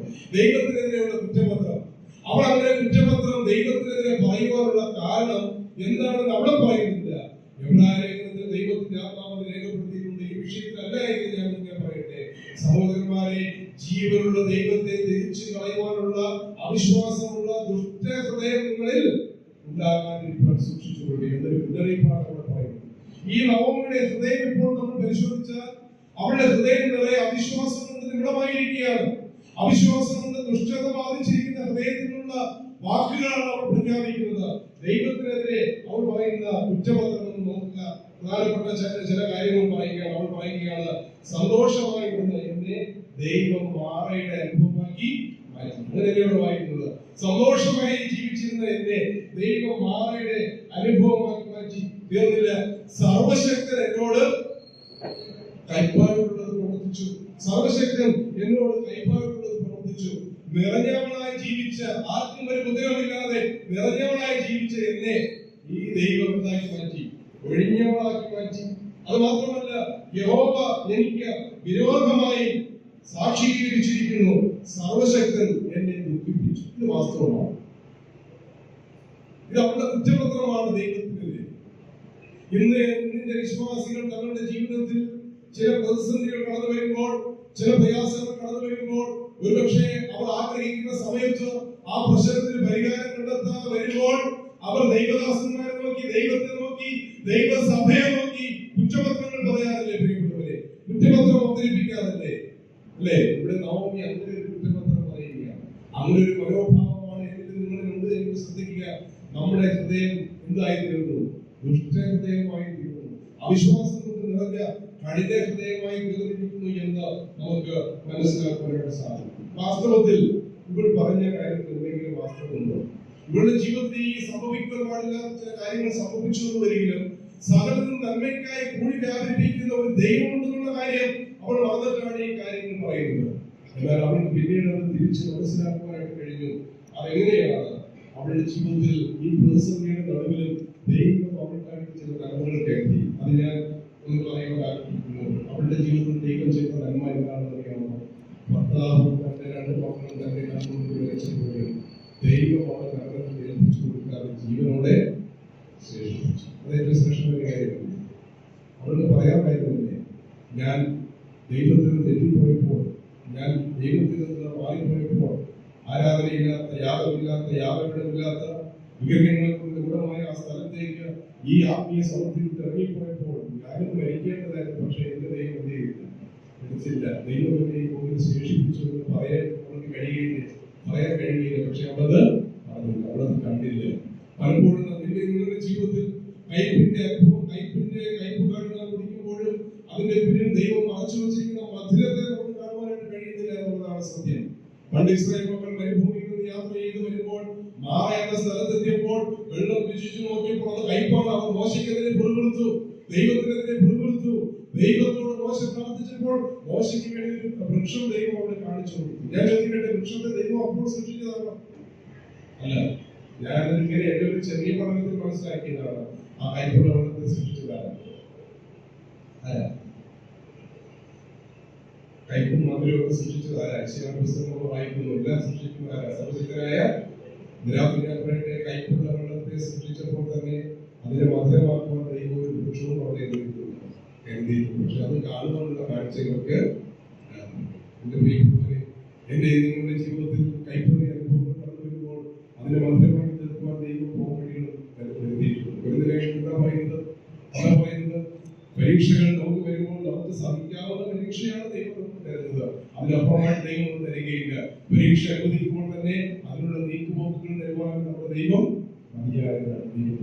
നവോമിക്ക് തന്റെ മാറിൽ കൈവച്ചുകൊണ്ട് പറയാം, തന്റെ ചങ്കിൽ കൈവച്ചുകൊണ്ട് പറയാം, അല്ലയോ സഹോദരിമാരെ, സഹോദരന്മാരെ, ഞാൻ ചെയ്ത പാപത്തിന് ഞാൻ ദൈവത്തെ ഉപേക്ഷിച്ച് പോയപ്പോൾ ഞങ്ങൾ എല്ലാവരും കുടുംബമായിട്ട് ഈ ഭൂമിയിൽ നിന്ന് മാറ്റപ്പെടേണ്ടവരാണ്. എന്റെ ഭർത്താവും എന്റെ മക്കളും എന്റെ കൺമുമ്പിൽ മാറ്റപ്പെട്ടു. പക്ഷേ എനിക്ക് ദൈവം ആയുസ് നൽകി, ദൈവം എനിക്ക് ആരോഗ്യം നൽകി, ദൈവത്തിന്റെ സ്വാതന്ത്ര്യം പറയുവാൻ കഴിയണമായിരുന്നു. അല്ലേ? അപ്പോൾ നോക്കുക, ഭർത്താവ് മക്കളും മരിച്ചു മാറ്റപ്പെട്ടപ്പോൾ ദൈവം അവൾക്ക് ജീവിക്കാൻ അവസരം നൽകി എന്നുള്ളത് ഒരു സൃഷ്ടിക്കുന്ന കാര്യം. രണ്ടാമതായിട്ട് അവൾ 10 വർഷം മുമ്പ് ഇവിടുന്ന് പോയപ്പോൾ കണ്ട കാഴ്ച എന്താണ്? വ്യക്തിപരന്റെ വയലുകൾ ഉണങ്ങിക്കഴിഞ്ഞ് പ്രതീക്ഷയുടെ യാതൊരു ലാഭമില്ലാത്ത വയലുകളാണ് അവൾ കണ്ടല്ലേ. കൃഷികളുമില്ല, എല്ലാം മറ്റുള്ള ക്ഷാമം ഒഴിവെയിക്കൊണ്ടിരിക്കുന്ന ഒരു സാഹചര്യത്തിലാണ്. പക്ഷെ മടങ്ങി വരുമ്പോൾ അവൾ കണ്ണുനോക്കി കാണുന്നതാണ് ഇതാണ് വൈകാരായ വയലാണ്. സമൃദ്ധിയാണ് അവൾ കാണുന്നത്. അവൾ വാഗ്ദത്ത നാട്ടിലേക്ക് കാലെടുത്ത് വെച്ചപ്പോൾ അവൾ കണ്ടതെന്താണ്? അവൾ പോയപ്പോൾ കണ്ടതെന്താണ്? ഇപ്പോൾ കാണുന്നതെന്താണ്? അവൾ പോയപ്പോൾ കണ്ടത് വറ്റിവരണ്ട വയലുകളും ഉണങ്ങി വരിഞ്ഞ പുൽനാമ്പുകളുമാണ് അവൾ കണ്ടതെങ്കിൽ ദൈവത്തിന്റെ സ്തോത്രം. ഇപ്പോൾ അവൾ കാണുന്നത് കൊയ്യുവാൻ ഭാഗമായി നിൽക്കുന്ന, കൊയ്യുവാൻ പാകത്തിന് അതേ കതിർമണികളാൽ നിറഞ്ഞ് നിഗൂഢമായി നിൽക്കുന്ന അനുഗ്രഹത്തിന്റെ ഒരു കാഴ്ചയാണ് അവൾ കണ്ടത്. പക്ഷെ അവൾക്ക് അതിലേക്കുള്ള ആഗ്രഹം ചിന്തിക്കാൻ അവൾക്ക് കഴിയാതെ പോയി. മൂന്നാമതായിട്ട് നമുക്ക് കാണുവാനായിട്ട് കഴിയുന്നു, അവൾ വിലപിച്ചു, എന്റെ ഭർത്താവിന്റെ മക്കളും എനിക്ക് നഷ്ടപ്പെട്ടു. പക്ഷേ വായിക്കുന്നത് നാട്ടുകാർ മറ്റ് സ്ത്രീകൾ പറയുകയാണ്, 7 പുത്രന്മാരെക്കാളും അതെ 7 പുത്രന്മാരെക്കാളും നിന്നെ സ്നേഹിക്കുന്ന ഒരു മകളെ എന്റെ അവൾ കണ്ടില്ല. നാട്ടുകാരെ കണ്ടല്ലോ, ബന്ധുക്കളെ കണ്ടല്ലോ, അവളുടെ കാണാൻ കഴിഞ്ഞില്ല. പ്രിയപ്പെട്ടവരെ, ഇവിടെ നോക്കുക, ചാർച്ചക്കാരൻ പറയുകയാണ് 7 പുത്രന്മാരെക്കാൾ 7 എന്നുള്ള സംഖ്യ പൂർണ്ണമാണെങ്കിൽ ഞാൻ പറയട്ടെ, അവൾക്ക് 2 മക്കളാണ് ഉണ്ടായത്. 2 പേരും നഷ്ടപ്പെട്ടുവെങ്കിലും വിഷമിക്കേണ്ട എന്താണെന്ന് അറിയാമോ? അതിനേക്കാൾ 7 പുത്രന്മാരെക്കാൾ അവളെ സംരക്ഷിക്കുവാൻ, അവരെ കരുതുവാൻ, അവളെ സംരക്ഷിക്കുവാൻ, അവൾക്ക് വേണ്ടി നന്മകൾ ചെയ്യുവാൻ 7 പുത്രന്മാർ ചെയ്യുന്നതിനേക്കാൾ നന്മകൾ ചെയ്യാൻ കഴിവുള്ള ഒരു മകളെ ദൈവം അവർക്ക് നൽകി എന്നുള്ളത് ഏറ്റവും ശ്രേഷ്ഠതയുടെ ഒരു കാര്യമാണ്. മാത്രമല്ല, 4ാമതായിട്ട് നാം ചിന്തിക്കുമ്പോൾ അവൾ ആരോടും പറയാതെയായിരിക്കും ഈ നാട്ടിൽ പോയി. ഒരുപക്ഷെ പാതിരാത്രിയൊക്കെയായി. കാരണം അടുത്തുള്ളവരൊക്കെ ബന്ധുക്കൾ അല്ലെങ്കിൽ വിശ്വാസികൾ അറിഞ്ഞാൽ സമ്മതിക്കില്ല, ഉത്സാഹം. പക്ഷേ അവളെ സ്വീകരിച്ചു. അവ സ്വീകരിക്കാനുള്ള അവസ്ഥ ഇവർക്ക് പറയാനുള്ള ന്യായപ്രമാണം പറയുന്നത് ഞങ്ങൾ വിട്ടുപോയവരാണ്, പൊയ്ക്കൊള്ളുക എന്ന് മടക്കി അയച്ചിരുന്നെങ്കിലും എന്തായിരിക്കും അതിന്റെ അവസ്ഥ? അപ്പോൾ ഞാൻ ഇതിങ്ങനെ പറയട്ടെ, അവൾ എല്ലാവരെയും ഉപേക്ഷിച്ച് വാഗ്ദത്ത നാട്ടിൽ ഉപേക്ഷിച്ചൊക്കെ അവൾ പോയെങ്കിലും മടങ്ങി വന്നപ്പോൾ അവളെ സന്തോഷത്തോടെ സ്വീകരിക്കാൻ ഒരു കൂട്ടം ജനത്തെ ദൈവം അവൾക്ക് വേണ്ടി അത്രയും ശ്രേഷ്ഠമായ കാര്യമാണ് അല്ലേ? നോക്കുക, ദൈവം പ്രവർത്തിക്കുന്നു. നോക്കുക, നമ്മുടെ മാനുഷിക ബുദ്ധിയിൽ അത് ഒരുപക്ഷെ ഒറ്റനോട്ടം നമുക്ക് മനസ്സിലായെന്ന് വരികയില്ല. അവിടെയാണ് നമ്മുടെ പരാജയം സംഭവിക്കുന്നത്. അതുകൊണ്ട് ഞാൻ ഇങ്ങനെ പറയട്ടെ, ദൈവത്തിന്റെ മക്കൾക്ക്, ദൈവത്തെ സ്നേഹിക്കുന്നവർക്ക്, ദൈവം സ്നേഹിക്കുന്ന ഏത് വ്യക്തിക്കും എല്ലാം നന്മയ്ക്കായിട്ട് കൂടി വ്യാപരിപ്പിക്കുന്നു. അത് ചിലപ്പോൾ ഒരുപക്ഷെ നാളുകൾ കഴിഞ്ഞേ നമുക്ക് മനസ്സിലാകുകയുള്ളൂ. ഒരുപക്ഷെ ദുർബലമായ നിമിഷങ്ങളിൽ, നമ്മുടെ ബലഹീനമായ സാഹചര്യത്തിൽ നമ്മൾ പ്രത്യേക വികാരക്ഷോഭങ്ങൾ കഴിയപ്പെട്ട് ദൈവത്തോട് ചോദിച്ചു പോകും, എന്തുകൊണ്ടാണ് ഇത് സംഭവിക്കുന്നത്?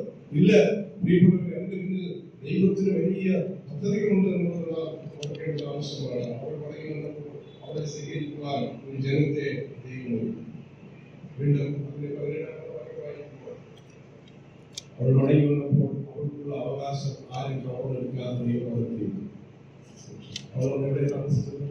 അവളുടെ പറയുന്നത് 7 വർഷം കഴിഞ്ഞാൽ നമ്മുടെ ഭാഷയിൽ പറഞ്ഞാൽ പോക്കുവരവൊന്നും ചെയ്യാതെ അല്ലെ, പ്രേരക്കം നടത്താതെ, കരമൊന്നും വളയ്ക്കാതെ ആ വസ്തു എന്ത് ചെയ്യാം?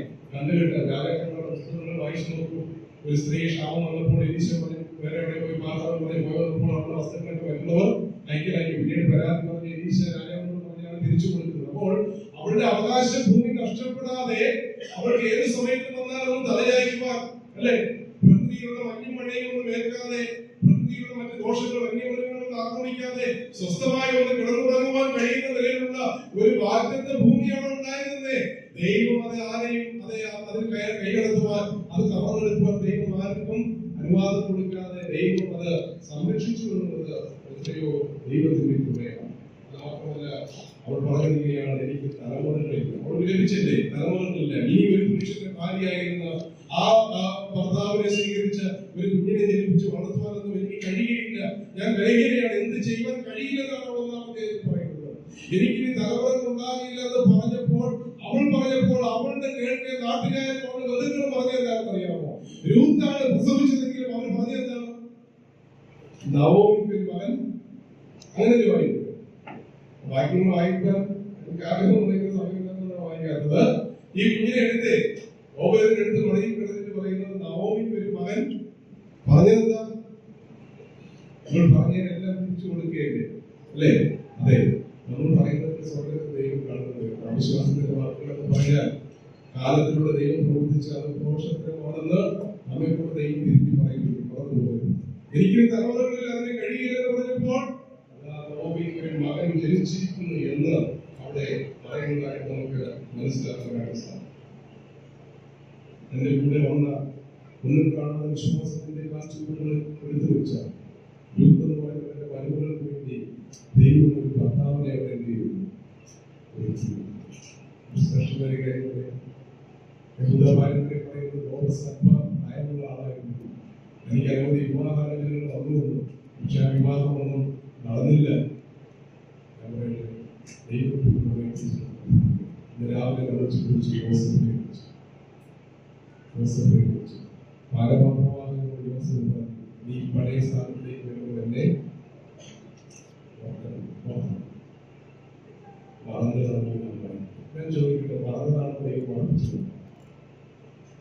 ആർക്കാ മറക്കാൻ പറ്റിയോ? എപ്പോഴെങ്കിലും മറക്കാൻ പറ്റും. കാരണം ആ സ്വപ്നത്തിന്റെ അർത്ഥം കാരണം ഈ സ്ഥാനത്തേക്ക് വന്നു. ദൈവം അത് ഓർപ്പിച്ചിരുന്നു. കാരണം എന്താണെന്നറിയാമോ?